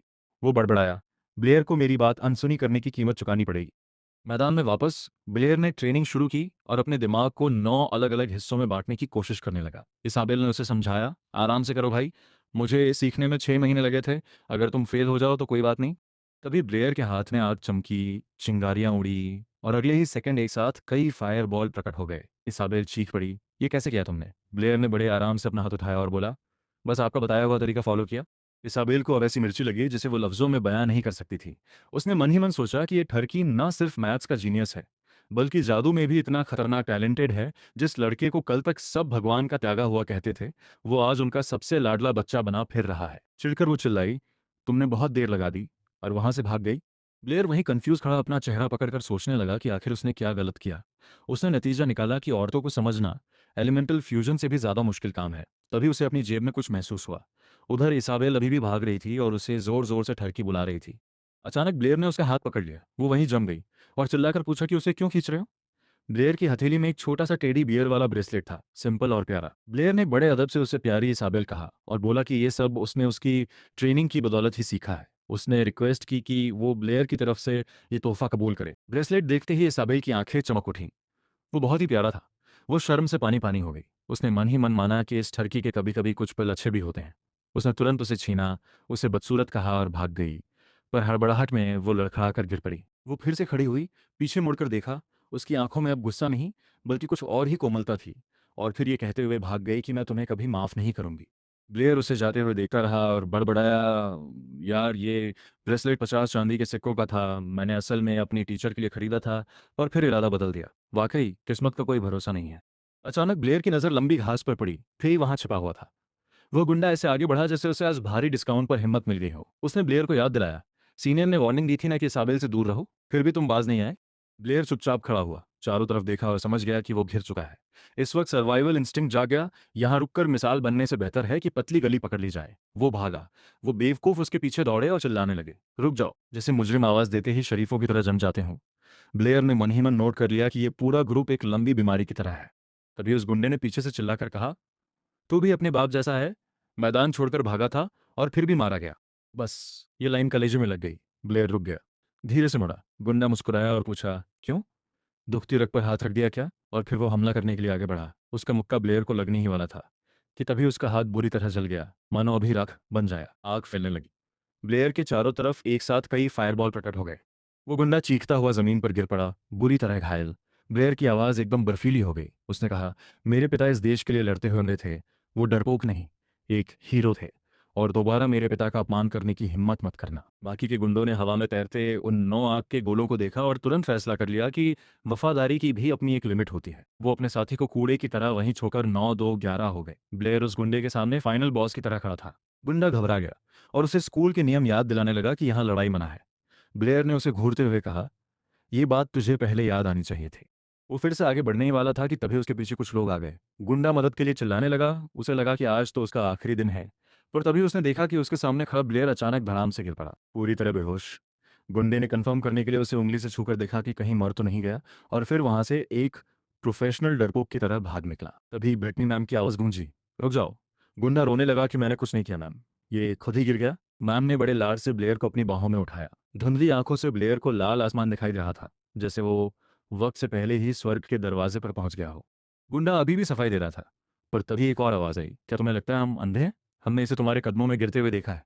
मैम ने गुंडे को अपने ऑफिस में पहुंचने का हुक्म दिया। पास ही खड़ा कोई शख्स वाइस प्रेसिडेंट केल्विन से इस हंगामे के लिए माफी मांग रहा था, पर केल्विन ने शांति से कहा कि ऐसी हरकतें दोबारा बर्दाश्त नहीं की जाएंगी।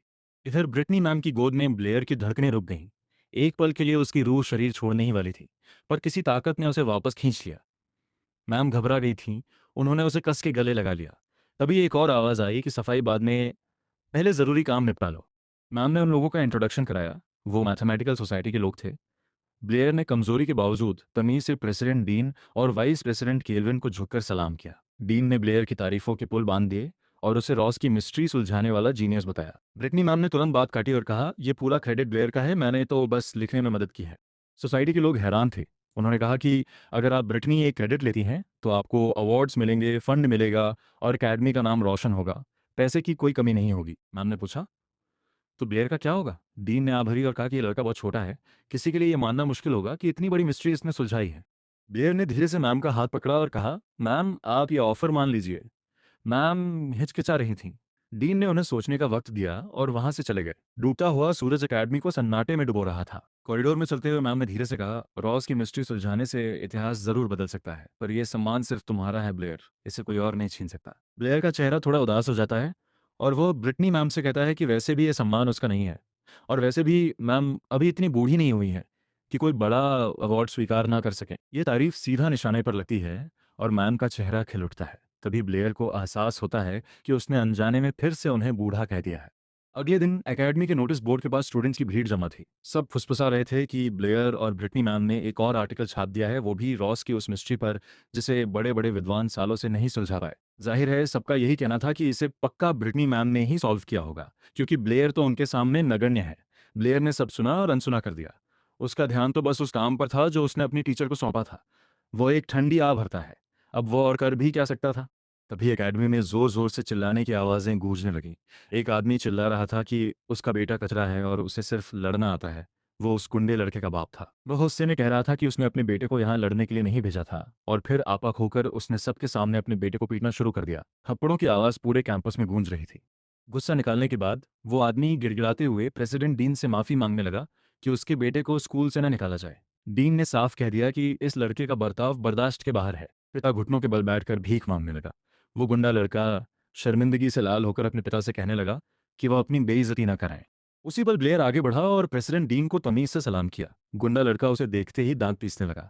डीन ने साफ किया कि एकेडमी उसे हिंसा और नियम तोड़ने के लिए निकालने का मन बना चुकी है। अब वो पिता कांपते हुए ब्लेयर के सामने गिर पड़ा और उससे भी भीख मांगने लगा कि अगर उसका बेटा निकाला गया तो उसकी जिंदगी बर्बाद हो जाएगी। ब्लेयर को यह सब देखकर बहुत अजीब लग रहा था। उसने धीरे से एक आ भरी और डीन से गुजारिश की कि उस लड़के को इतनी कड़ी सजा ना दी जाए, क्योंकि उनके बीच बस छोटी मोटी अनबन थी। सन्नाटा छा गया। डीन ने उस पिता को देखा और फिर कहा कि ब्लेयर की गुजारिश की वजह से वे इस बार उसे नहीं निकाल रहे, पर अगर दोबारा ऐसा हुआ तो कोई दूसरा मौका नहीं मिलेगा। पिता बार बार झुककर शुक्रिया अदा करने का।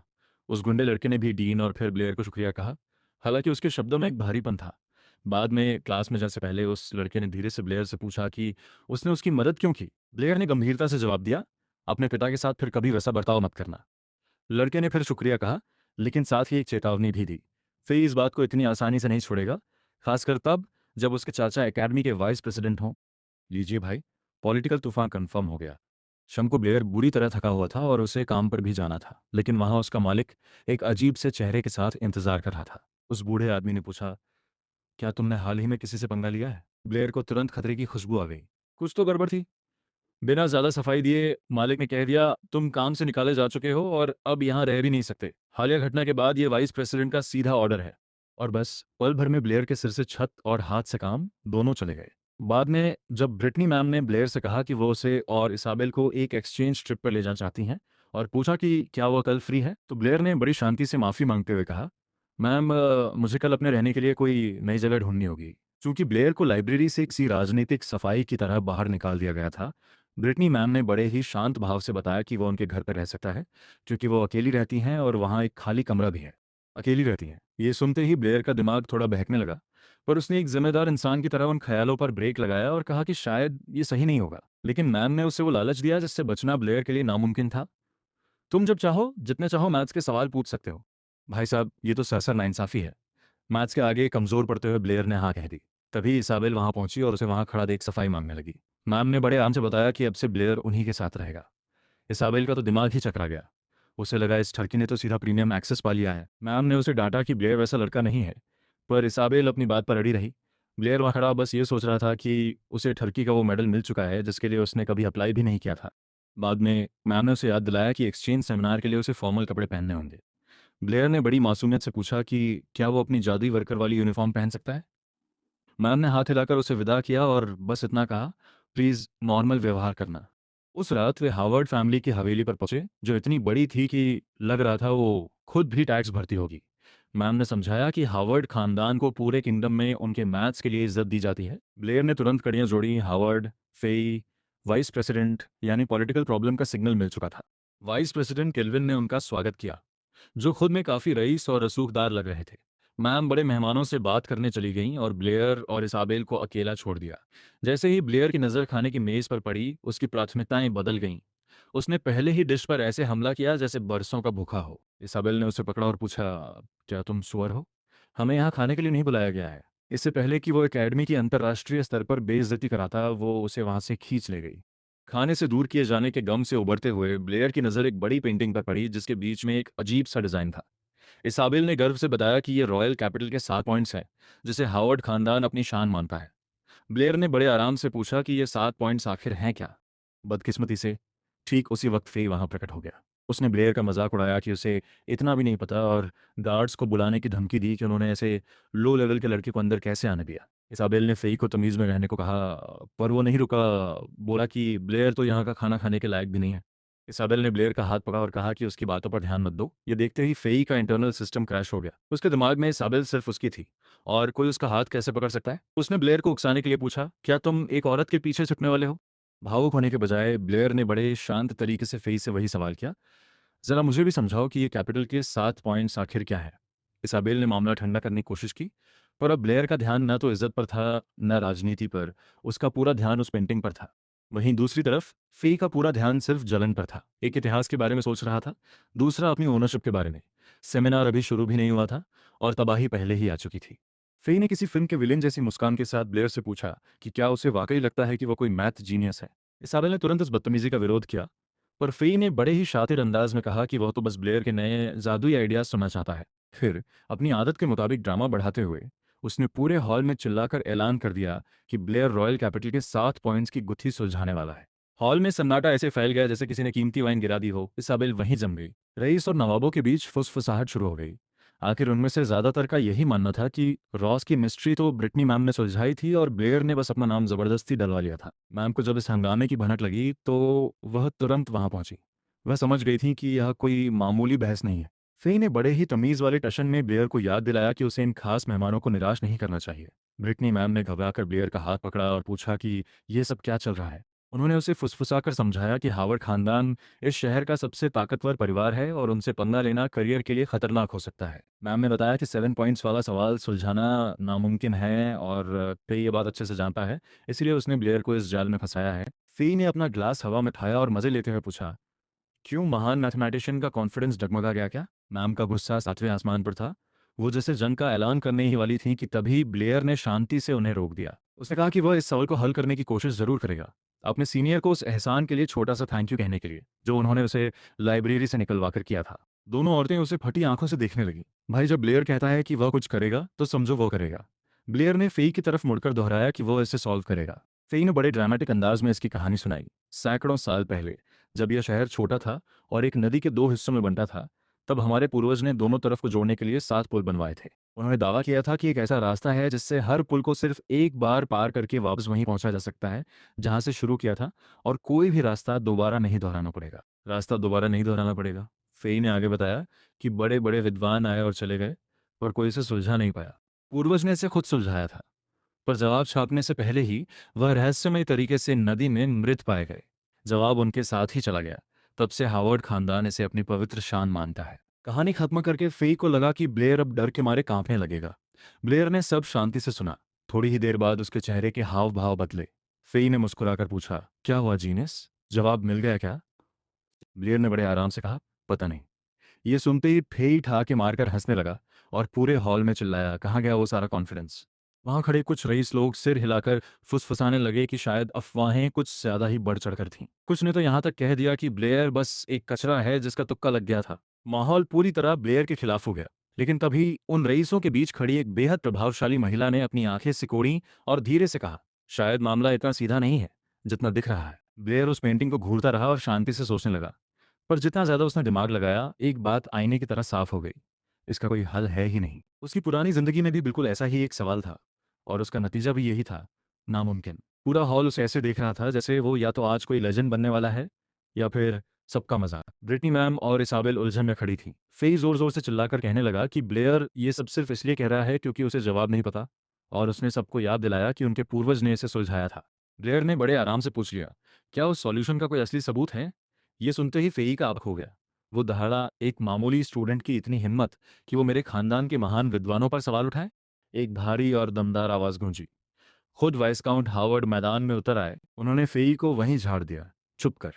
पूर्वजों के नाम पर अपनी दुकान चलाना बंद कर। फेई बेचारा ऐसे कांपने लगा जैसे बिना स्वेटर के बर्फ में खड़ा हो। वाइसकाउंट ने ब्लेयर को इज्जत दी, पर साथ ही अपनी बात पर अड़ गए कि 7 पॉइंट्स का हल 100% मौजूद है। ब्लेयर ने बड़े अदब से कहा, सर, मैं ये नहीं कह रहा कि आप झूठ बोल रहे हैं। मैं तो बस ये कह रहा हूं कि गणित के हिसाब से ये सवाल ही गलत है। इसका कोई हल मुमकिन ही नहीं है। इसाबेल ने गौर किया कि आज ब्लेयर का अंदाज कुछ ज्यादा ही सीरियस है। वॉइस का उनका चेहरा भी सख्त हो गया। ब्लेयर ने कागज और पेन उठाया और तेजी से चित्र बनाने लगा। उसने समझाया कि जमीन का हर हिस्सा एक बिंदु है। अगर आप बिना पेन उठाए और बिना लाइनों को काटे सभी पॉइंट्स को जोड़ सकें, तो इसका मतलब है कि हर पुल को सिर्फ एक बार पार किया गया है। सबकी आंखें फटी की फटी रह गईं। एक महिला धीरे से बुदबुदाई, ये तो कमाल है। एक सुनहरे बालों वाली रईस महिला ने गर्व से कहा कि उसकी सहेली सही थी, इस लड़के का दिमाग वाकई काबिले तारीफ है। ब्लेयर रुका नहीं। उसने समझाना जारी रखा कि पुल सिर्फ कुछ खास पॉइंट से ही शुरू या खत्म हो सकते हैं। अगर एक पॉइंट पर इवन नंबर सम संख्या में कनेक्शन है तो वो बैलेंस रहता है। ब्रिटनी मैम उसकी बात समझ गई और उन्होंने आगे जोड़ते हुए कहा, और अगर सभी पॉइंट्स पर इवन नंबर के कनेक्शन हो तो रास्ता मुमकिन है। पूरा कमरा अब और करीब आ गया। ब्लेयर ने सिर हिलाकर कहा कि मैम बिल्कुल सही कह रही हैं। पर फिर उसने बड़े ही आराम से आखिरी बात कही, लेकिन यहाँ कनेक्शन की संख्या इसकी इजाज़त नहीं देती। मैथ के हिसाब से ये नामुमकिन है कि आप सातों पुल पार करें और बिना किसी रास्ते को दोहराए वापस वहीं पहुंच जाएं जहां से शुरू किया था। हॉल में सन्नाटा ऐसे छा गया। सैकड़ों सालों का खानदानी गर्व मामूली लॉजिक के आगे ढेर हो गया। वहां खड़े लोग बेज़बान होकर देख रहे थे कि कैसे एक लड़के ने बड़े ही अदब के साथ एक महान लेजेंड के टुकड़े टुकड़े कर दिए। ब्लेयर ने अपनी बात खत्म की और बड़े टशन में बोला, सर, ये तर्क एकदम 101% झकास है। इसमें कोई खोट निकाल सकता। अब ये शब्द फेई के कानों में किसी दहकते अंगारे की तरह लगे। फेई तो पूरी तरह बौरा गया। वो चिल्लाने लगा, बकवास, सब बकवास है। ये कल का छोरा मेरे खानदान की बेइज्जती कर रहा है, इसकी बातों पर कोई यकीन मत करना। पर भाई, चिल्लाने से गणित के नियम थोड़े ही बदल जाते हैं। वहां खड़े रईस लोग फेई को ऐसे देख रहे थे जैसे कोई पागल आदमी दीवार से सर टकरा रहा हो। एक औरत ने तो पास खड़ी सहेली से फुसफुसाकर कह भी दिया, अगर ये लड़का सही है तो इसका मतलब हार्वर्ड खानदान ने सदियों से हमें चूना लगाया है। फेई का दिमाग तो वहीं हैंग हो गया। उसने आखिरी उम्मीद से अपने बाप की तरफ देखा कि पापा कुछ करो। और पिताजी ने क्या किया? उन्होंने आओ देखा ना था, एक जोरदार मुक्का फेई के जबड़े पर जड़ दिया। फेई वहीं ढेर हो गया जैसे कोई गलत सॉल्व किया हुआ सवाल हो। वाइसकाउंट दहाड़े, चुप करना लायक, खानदान की नाक कटवा दी तूने। पर उनकी आंखों में ब्लेयर के लिए वो नफरत थी, जैसे कह रहे हो, बेटे, तूने आग तो लगा दी है, अब जलने के लिए तैयार रहे। ब्लेयर बेचारा चकरा गया। अरे भाई, सवाल इसने पूछा, जवाब मैंने दिया, अब इसमें मेरी क्या गलती? फिर भी उसने बड़े कायदे से वाइसकाउंट को याद दिलाया कि हवेली के नियमों के मुताबिक अब उसकी बारी है सवाल पूछने की। वाइसकाउंट ने जमीन पर पड़े अपने बेकार बेटे को देखा और बेमन से मान गए। ब्लेयर ने बड़े भोलेपन से पूछा, सर, एक छोटा सा सवाल है।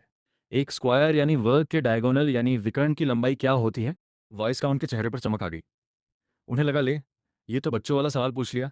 उन्होंने बड़े कॉन्फिडेंस से जवाब दिया, 2, और साथ में ये भी जोड़ दिया कि ये तो दुनिया का हर बच्चा जानता है। ब्रिटनी मैम भी सोच में पड़ गई कि ब्लेयर इतना आसान सवाल क्यों पूछ रहा है।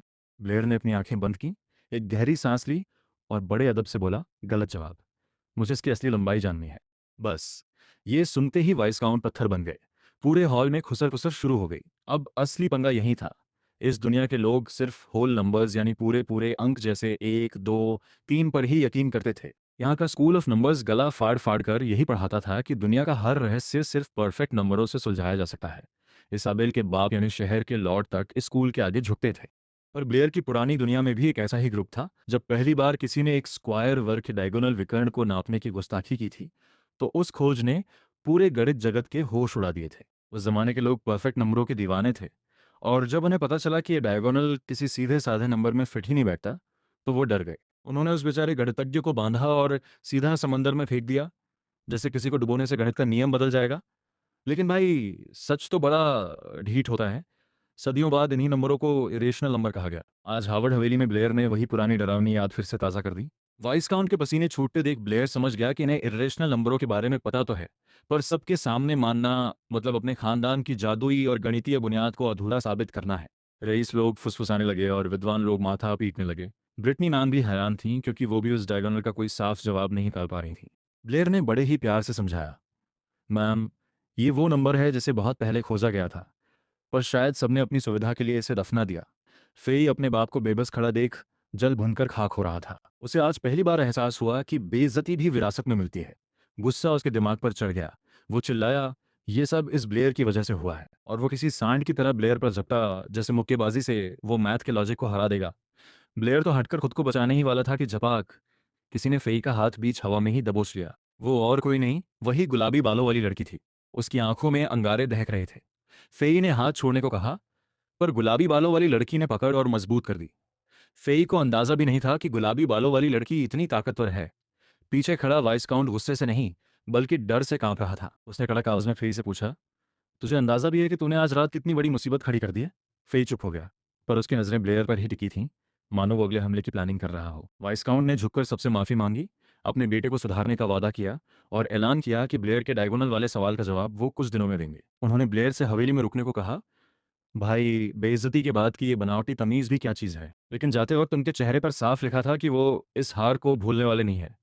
एक लड़के के हाथों पूरी दुनिया के सामने अपनी साख मिट्टी में मिलते देखना किसी भी बड़े खानदान के लिए बड़ा झटका है। ब्लेयर ने उस महिला को शुक्रिया कहा जिसने फेई को रोका था। वो मुस्कुराई और बोली, क्या तुम मुझे भूल गए? तभी इसाबेल बीच में टपक पड़ी और ब्लेयर को हल्का सा धक्का देकर बोली, ओए, अब क्या किसी और के साथ फ्लर्टिंग चालू है? ब्लेयर बेचारा कंफ्यूज, उसे समझ ही नहीं आया कि अभी हुआ क्या। उस महिला ने हंसते हुए कहा कि वो तो मजाक कर रही थी, पर ब्लेयर और इसाबेल की करीबी देखकर उसे जलन हो रही है। इसाबेल ने कुछ पलटकर बोलने की कोशिश की, पर हड़बड़ाहट में उसके शब्द ही लड़खड़ा गए। वह महिला अपना परिचय फिर से एलिस के रूप में देती है और बताती है कि उसका परिवार यापो शहर का प्रतिनिधित्व करता है और हमेशा ऐसे कार्यक्रमों में भाग लेता है। उसने बड़े अदब से हाथ मिलाया। एलिस थोड़ा करीब आई, ब्लेयर को गौर से देखा और धीरे से पूछा, क्या हम कभी अकेले में गणित पर चर्चा कर सकते हैं? ब्लेयर ने बिना एक सेकंड गंवाए सीधा मना कर दिया, जरा भी हिचकिचाहट नहीं। उसका चेहरा एकदम सीरियस हो गया। उसने बड़े ही सभ्य तरीके से कहा, आपको ब्रिटनी मैम से बात करनी चाहिए, क्योंकि मेरे सारे आइडियाज उन्हीं से प्रेरित हैं। भाई साहब, राजनीतिक संकट तो टल गया, लेकिन रोमांटिक संकट अभी बाकी है। एलिस धीरे से हंसी और ब्लेयर को अनप्रेडिक्टेबल कहते हुए विदा लिया। जाते जाते वो ये कह गई कि अगली बार वो सुकून में बात करेंगे जब आसपास कम लोग हों, जिसका सीधा मतलब था जब कोई गवाह ना हो। जैसे ही वो गई, इसाबेल का चेहरा ऐसा उतर गया जैसे आसमान में काले बादल छा गए हों। उसने तुरंत शिकायत शुरू कर दी कि एलिस पक्का ब्लेयर को फंसाने की कोशिश कर रही थी। ब्रिटनी मैम ने तो बस हाथ हिलाया, जैसे उनके लिए ये सब पार्टियों का आम ज़ारा हो। लेकिन इसाबेल का गुस्सा तो ब्लेयर पे फूट पड़ा। वो उसे डांटने लगी कि तुम तो बस फंसने ही वाले थे, और इल्जाम लगा दिया कि वो पक्का एलिस के पीछे जाना चाहता था। ब्लेयर ने बड़े सुकून से सफाई दी, मैम, मेरे पास उसके पीछे जाने की कोई वजह नहीं है। इसाबेल अपनी बात पर अड़ी रही। लड़के तो सुंदर लड़की देखते ही लट्टू हो जाते हैं। ब्लेयर 2 सेकंड के लिए रुका और फिर बड़े ही शातिर अंदाज में पूछा, क्या एलिस तुमसे ज्यादा सुंदर है? बस ये सुनते ही इसाबेल वहीं की वहीं हैंग हो गई। उसका चेहरा टमाटर जैसा लाल पड़ गया।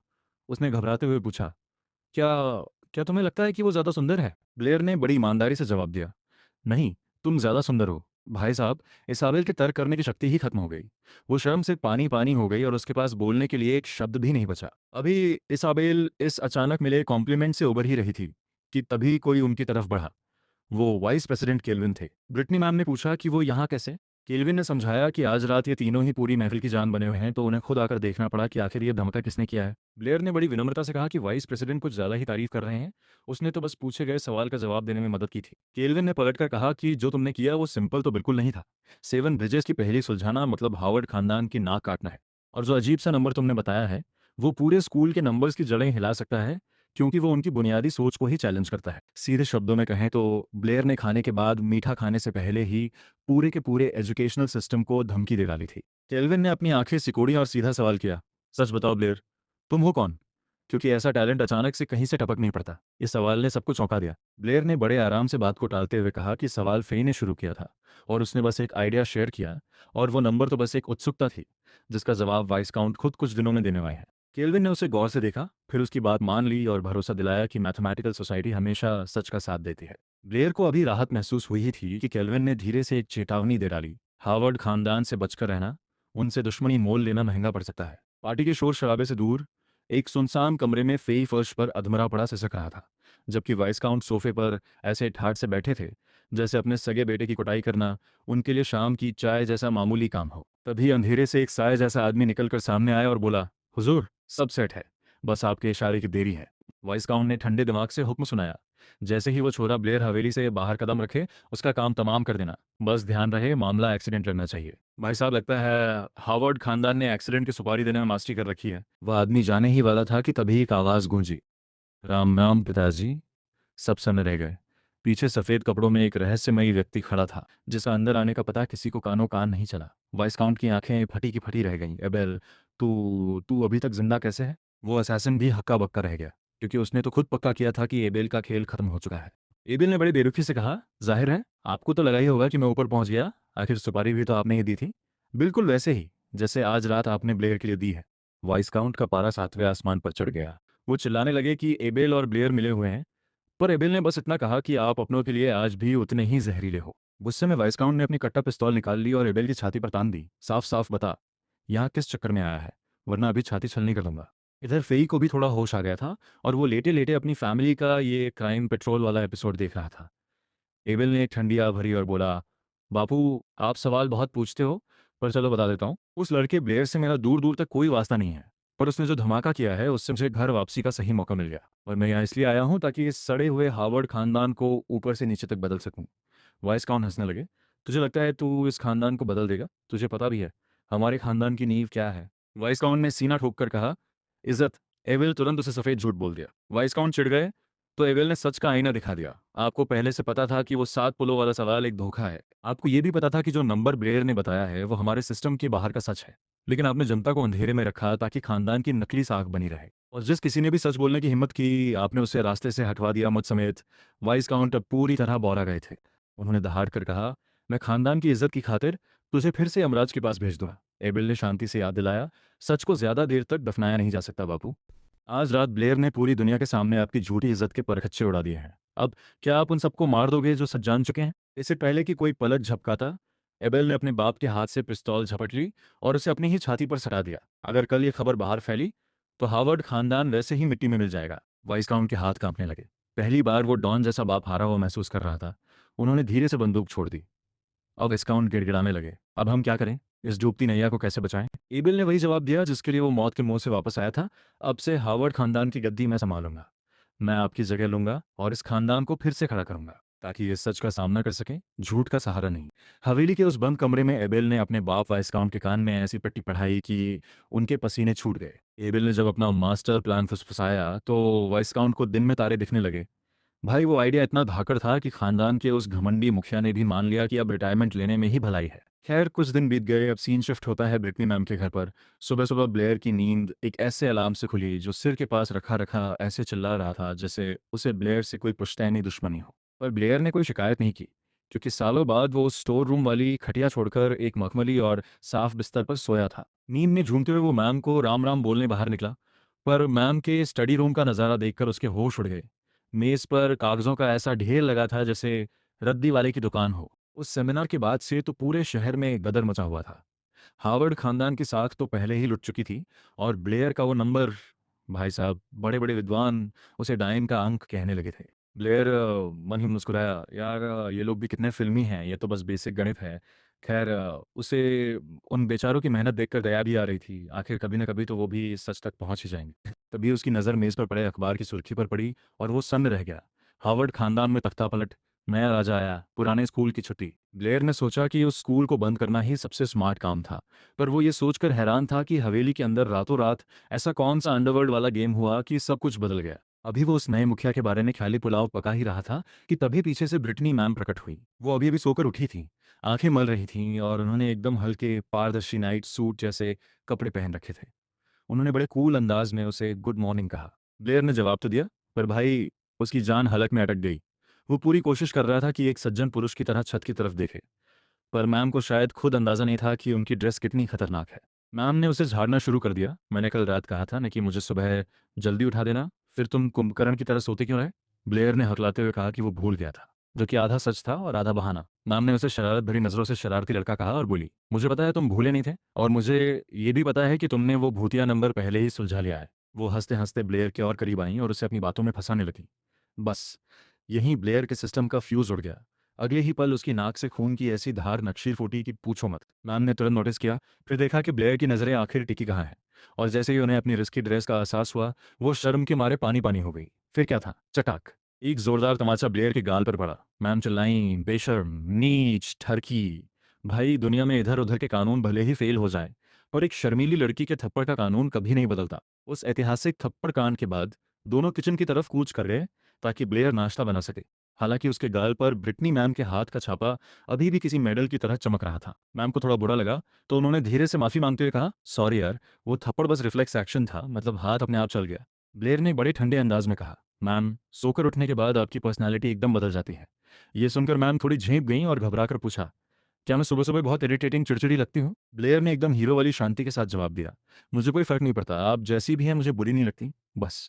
ये एक लाइन सुनते ही ब्रिटनी मैम का चेहरा शर्म से गुलाबी हो गया। इधर ब्लेयर मन ही मन अपनी पीठ थपथपा रहा था कि उसने कितनी सफाई से मामले को डिप्लोमेटिक तरीके से संभाल लिया। जब वो खाना बनाने लगा तो मैम बड़े कौतूहल से देख रही थी। उन्होंने पूछा, अरे तुम इन लाल फलों टमाटर को अंडों के साथ क्यों मिला रहे हो? ब्लेयर ने बताया कि वो टमाटर वाले स्क्रैम्बल्ड एग्स बना रहा है। मैम का सिर चकरा गया, क्योंकि इस दुनिया में ऐसा कोई पकवान था ही नहीं। जब प्लेट तैयार हुई तो खुशबू लाजवाब थी। ब्लेयर ने बताया, इन लाल फलों को टमाटर कहते हैं और मेरे गांव में तो सब इसके दीवाने हैं। एक पल के लिए उसे अपनी पुरानी जिंदगी की याद आ गई जब वो खुद अपने लिए यही डिश बनाया करता था। प्लेट मेज पर रखते हुए ब्लेयर बोला, मैम आप आराम से खाइए, मेरी क्लास का टाइम हो रहा है, मैं निकलता हूँ। जैसे ही वो मुड़ा, मैम ने उसे रोक लिया। वो उसके और करीब आई और एक कपड़े से उसकी शर्ट पर लगा दाग पोंछने लगी। भाई मैम इतनी करीब आ गई कि ब्लेयर के दिमाग का प्रोसेसर फिर से हैंग हो गया। वो पत्थर बनकर खड़ा रहा। मैम ने शर्ट एकदम चकाचक कर दी और बड़े प्यार से कहा, रास्ते में संभल कर जाना। ब्लेयर के जाते ही ब्रिटनी मैम अकेले मेज पर बैठी उन अजीब से दिखने वाले अंडों को शक की निगाह से देख रही थी। वो सोच रही थी, पता नहीं ये खाने लायक भी है या नहीं, पर आखिरकार लालच जीत गया। जैसे ही उन्होंने पहला निवाला लिया, भाई साहब, उनके तो होश ही उड़ गए। अंडे की महक और टमाटर का खट्टा मीठा स्वाद उनके मुंह में ऐसा धमाका कर गया कि वो मजे के मारे सिहर उठी। उन्हें यकीन ही नहीं हो रहा था कि ये मामूली सी दिखने वाली डिश इतनी गदर हो सकती है। उधर स्कूल में ब्लेयर का पेट अंदर ही अंदर क्रांति कर रहा था, क्योंकि वो जल्दबाजी में अपना नाश्ता करना ही भूल गया था। क्लास में लड़कियों का अलग ही पंचायत चल रहा था। सब हार्वर्ड खानदान के नए मुखिया एबेल की हैंडसम पर्सनालिटी के कसीदे पढ़ रही थी। साथ ही उस रहस्यमयी शख्स ब्लेयर की भी चर्चा हो रही थी, जिसने रातों रात 7 पुलों की पहली सुलझाई, शैतान का नंबर दुनिया को दिया और फिर किसी मैथमेटिकल भूत की तरह गायब हो गया। क्लास में एक लड़की बड़े चटाखे लेकर बता रही थी, अरे मेरे चाचा कह रहे थे कि वो 7 पुलों वाली गुत्थी सुलझाने वाला कोई बुजुर्ग बाबा नहीं, बल्कि हमारी उम्र का ही कोई लड़का है। ये सुनकर सुनहरे बालों वाली लड़की की तो आंखें फटी की फटी रह गईं। क्या? मुझे तो लगा था कोई लंबी दाढ़ी वाला विद्वान होगा, ये हमारी उम्र का छोरा इतना दिमाग वाला कैसे हो सकता है? इधर बैकग्राउंड में इसाबेल ने ब्लेयर की गर्दन पकड़ रखी थी, मतलब बातों से, और फिर से वही सवाल दाग दिया, सच बता, क्या तुझे वाकई वो शैतान का नंबर मीन्स इरेशनल नंबर लिखना नहीं आता? ब्लेयर ने बड़ी मासूमियत से पल्ला झाड़ा, अरे बाबा मुझे सब कुछ थोड़ी ना पता है, जितना आता था सब वो उगल दिया। इसाबेल ने मेज पर हाथ दे मारा, झूठा कहीं का, तू फिर से सफेद झूठ बोल रहा है। इससे पहले कि इसाबेल उसकी क्लास लेती, एक खनकती हुई आवाज आई, सुबह सुबह बेचारे ब्लेयर को क्यों परेशान कर रही हो? एंट्री हुई एलिस की। वो क्लास में ऐसे टहलते हुए आई जैसे पूरा कॉलेज उसी के बाप का हो। उसने सबको हेलो किया और फिर, भाई साहब, हवा में एक फ्लाइंग किस उछाल कर सीधा ब्लेयर की तरफ दे मारी। ब्लेयर की तो धड़कन ही रुक गई। इसाबेल चिढ़कर बोली, तू यहाँ क्या कर रही है? तू तो थर्ड ईयर में है ना? ब्लेयर ने भी घबराते हुए उसे सलाम किया। क्लास के बाकी लड़के ब्लेयर को ऐसी नजरों से देख रहे थे जैसे उसे अभी कच्चा चबा जाएंगे। अब इस गधे की इतनी किस्मत कैसे खुल गई कि कॉलेज की 2 सबसे टॉप की लड़कियां इसके पीछे पड़ी हैं। जस्मिन भी दूर खड़ी ये सारा ड्रामा बड़े गौर से देख रही थी। एलिस ने ब्लेयर के और करीब आकर बड़े प्यार से उसी शैतान के नंबर के बारे में पूछा। वो इतनी करीब आ गई कि ब्लेयर के पसीने छूटने लगे। ठीक उसी वक्त ब्लेयर के पेट ने जोरदार गुड़गुड़ की आवाज की, जो पूरी क्लास में गूंज गई। ब्लेयर ने शर्मिंदा होकर माफी मांगी और इसाबेल तुरंत मौका पाकर कहा, पक्का स्वर है। इतनी सुबह भी इसे भूख लग रही है। पर एलिस तो अलग ही खेल खेल रही थी। उसने एक बहुत ही बढ़िया दिखने वाली ब्रेड निकाली और ब्लेयर की तरफ बढ़ा दी। अरे, मैं गलती से एक्स्ट्रा लंच ले आई थी, मेरी मदद कर दो इसे खत्म करने में। ब्लेयर के मुंह में तो पानी का सैलाब आ गया। थोड़ी देर तो उसने इज्जत बचाने का नाटक किया, पर भूख के आगे किसकी चली है। उसने ब्रेड पकड़ी और कहा, यार तुम तो मेरी सच्ची दोस्त हो। बस ये देखते ही इसाबेल ने ब्लेयर का गाल दबोच लिया और ब्रेड खाने से रोक दिया। बेशर्म, किसी अनजान से खाना लेते तो शर्म नहीं आती। ब्लेयर ने दलील दी कि भाई ब्रेड दिखी इतनी लाजवाब रही थी कि मना नहीं कर पाया। इसाबेल का पारा चढ़ गया, तुझे भूख लगी थी तो मुझसे मांगता ना। ब्लेयर ने पलटकर कहा, अभी 1 मिनट पहले तो तूने मुझे सुअर बोला था, तब मांगता तो क्या तू खाना देती? इसाबेल चिल्लाई, मुझे नहीं पता, पर तू इसकी ब्रेड नहीं खाएगा। एलिस ने मजे लेते हुए कहा, अरे बेचारा जीनियस है, तो उसकी मदद करना मेरा फर्ज है। इसाबेल और चिढ़ गई और अपनी बैग से अपनी ब्रेड निकाली और ब्लेयर के हाथ में ठूंस दी। ले, मेरी ब्रेड खा और इसकी वाली वापस कर। ब्लेयर तो पूरी तरह कंफ्यूज। एलिस ने चुटकी ली, अरे इसाबेल, तुम तो ऐसे जल रही हो जैसे तुम्हारा इसके साथ कोई खास रिश्ता हो। इसाबेल का इरिटेशन लेवल अब खतरे के निशान के ऊपर था।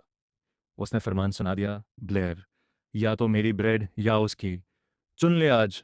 मैदान ए जंग के बीच में खड़ा हमारा हीरो सिर्फ शांति से नाश्ता करना चाहता था। इस लड़ाई को रोकने के लिए उसने इसाबेल की ब्रेड उठा ली। इसाबेल तो ऐसे जश्न मनाने लगी जैसे वर्ल्ड कप जीत लिया हो। देखा, मेरी ब्रेड ही बेस्ट है। एलिस ने अपनी आंखें सिकोड़ी, पर भाई ब्लेयर ने जो किया उसकी किसी ने कल्पना नहीं की थी। उसने दोनों की ब्रेड एक साथ मुंह में ठूंस ली। पूरी क्लास सन्न। ब्लेयर का चेहरा लाल हो गया, पसीने छूटने लगे। वो किसी तरह उसे चबाने की कोशिश कर रहा था। कुछ सेकंड की मौत से लड़ाई के बाद उसने सब निगल लिया और आंखों में आंसू भरकर बोला, दोनों ही जबरदस्त थीं। सब उसे ऐसे देख रहे थे जैसे वो ही मरते मरते बचा हो। इसाबेल तो खुश थी कि उसने उसकी ब्रेड बड़े चाव से खाई, पर तभी एलिस ने वो किया जिससे आग लग गई। उसने बड़े प्यार से ब्लेयर के चेहरे पर लगा एक टुकड़ा अपनी उंगली से हटाया और फिर उसे खुद खा लिया। वो ब्लेयर की आंखों में आंखें डालकर अपनी उंगली चाटते हुए बोली, कितने लापरवाह हो तुम। ये खुल्लम खुल्ला फ्लर्टिंग देखकर इसाबेल के अंदर तो साक्षात ज्वालामुखी फट पड़ा। जैसी क्लास की बेल बजी, ब्लेयर को लगा कि भगवान ने खुद आकर उसे बचा लिया है। एलिस ने मुस्कुराते हुए टाटा बाय बाय किया और हमारे ब्लेयर भाई ने भी बदले में ऐसे हाथ हिलाया जैसे कोई हैप्पी इडियट खुशमिजाज बेवकूफ हो। बस ये नज़ारा इसाबेल की तेज नज़रों से बच नहीं पाया। उसने किसी फिल्म के वकील की तरह उंगली उठाकर सीधा फैसला सुना दिया, क्लास के बाद बाहर मिलियो बेटा, हिसाब बराबर करना है। ब्लेयर के पास हाँ कहने के अलावा कोई चारा नहीं था। इसाबेल क्लास से ऐसे निकली जैसे तूफान आ गया हो और दरवाज़ा इतनी जोर से पटका कि बेचारे कबूतर भी डर के मारे उड़ गए। लड़कियों के जाते ही ब्लेयर ने ऐसी राहत की सांस ली जैसे सुनामी से जिंदा बचकर आया हो। पर यह शांति सिर्फ 3 सेकंड की थी। अचानक एक भारी हाथ में ब्लेयर का गाल दबोच लिया। वो और कोई नहीं, टोबी था। टोबी ने गरज कर पूछा, अब तू ये बता कि तेरी एलिस से सेटिंग, मेरा मतलब है दोस्ती, कब हुई? ब्लेयर ने सफाई दी, भाई उस रात मिला था। टोबी का दिमाग तो सीधा सातवें आसमान पर पहुंच गया। क्या तू रात के अंधेरे में तीसरी साल की सुंदर लड़कियों से मिल रहा है? ब्लेयर ने तुरंत बात संभाली, अबे ओए, ब्रिटनी मैम के साथ उस मैथ्स वाली मीटिंग में मिला था। टोबी को अचानक याद आया, अरे वही वाली मीटिंग जहाँ वो भूतिया नंबर निकला था। पर इससे पहले कि वो और पंचायत करता, ब्रिटनी मैम क्लास में आ गई। हमेशा की तरह ब्लेयर ने बोर्ड पर लिखे सवालों को ऐसे हल किया जैसे वो दो दूनी चार हों, और बाकी क्लास उसे ऐसे देख रही थी जैसे वो कोई एलियन हो। फिर मैम ने सबको ग्रुप बनाकर चर्चा करने को कहा। इसी बीच मैम ने चुपके से ब्लेयर के हाथ में एक ब्रेड का टुकड़ा थमा दिया और फुसफुसाकर बोली, सुबह बिना खाए भाग आए थे, इसे खा लो। ब्लेयर को ठंडे पसीने छूटने लगे। भाई इस वक्त दुनिया में अगर उसे किसी चीज़ से नफरत थी तो वो थी ब्रेड। वो बेमन से उसे लेकर अपनी मेज़ पर आया। टोबी की नज़र फिर पड़ गई, अबे फिर से ब्रेड, तू क्या आज गेहूं की खेती खाकर ही मानेगा? ब्लेयर ने अनसुना कर दिया और पढ़ाई की बातें शुरू कर दी। तभी गुलाबी बालों वाली लड़की ने मेज़ पर हाथ दे मारा। ब्लेयर, टोबी कह रहा था कि तू उस कॉन्फ्रेंस में था, तो तूने उस रहस्यमय जीनियस को देखा क्या? ब्लेयर ने धीरे से टोबी की तरफ देखा, जो अचानक छत की डिज़ाइन चेक करने में मगन हो गया था। ब्लेयर ने बात टालते हुए कहा, यार बस थोड़ा सा देखा था। लड़की चिल्लाई, थोड़ा सा क्या होता है? क्या वो पारदर्शी था? पास बैठी जस्मिन भी बड़े गौर से ये सब सुन रही थी। ब्लेयर ने पूरे कॉन्फिडेंस के साथ झूठ पेला, अरे यार जब वो खड़ा हुआ तब मैं हॉल में नहीं था और जब वापस आया तो वहाँ भगदड़ मची थी। लड़की ने पूछा, तो ऐसे ज़रूरी वक्त पर बाहर क्या कर रहा था? ब्लेयर ने बिना पलक झपकाए जवाब दिया, ज़्यादा खा लिया था ना, तो पेट खराब हो गया था। पूरी ग्रुप में सन्नाटा छा गया। टोबी ने नाक रगड़ते हुए कहा, भाई तूने जिंदगी का सबसे बड़ा मौका हक दिया। गुलाबी बालों वाली लड़की ने टोबी को डांटा और ब्लेयर को सीधा ऑफर दे मारा, सुन तू मेरे घर आ और मुझे मैथ्स पढ़ा। अगर थक जाए तो हमारी बहुत बड़ी हवेली में आराम भी कर सकता है। टोबी ने आंखें सिकोड़ी, इसे पढ़ाई करनी है या कुछ और? लड़की भड़क गई, मैं बहुत पढ़ने वाली बच्ची हूँ, समझे? इधर जस्मी ये सब देखकर पता नहीं क्यों ज़्यादा चिढ़ रही थी। खैर जैसे तैसे क्लास खत्म हुई। ब्लेयर ने राहत की सांस ली कि चलो आज पूरे दिन इसाबेल से बच गया। उसने सोचा कि खाली टाइम का सही इस्तेमाल किया जाए और मैजिक की प्रैक्टिस की जाए। वो अभी मंत्रों की तैयारी कर ही रहा था कि तभी पीछे से एक आवाज़ आई, बड़ा शौक है तुम्हें मैजिक सीखने का, है ना? ब्लेयर मुड़ा तो देखा एक नकाबपोश साया खड़ा है। इससे पहले कि वो कुछ पूछ पाता, उस साये ने बिजली की रफ्तार से हमला कर दिया।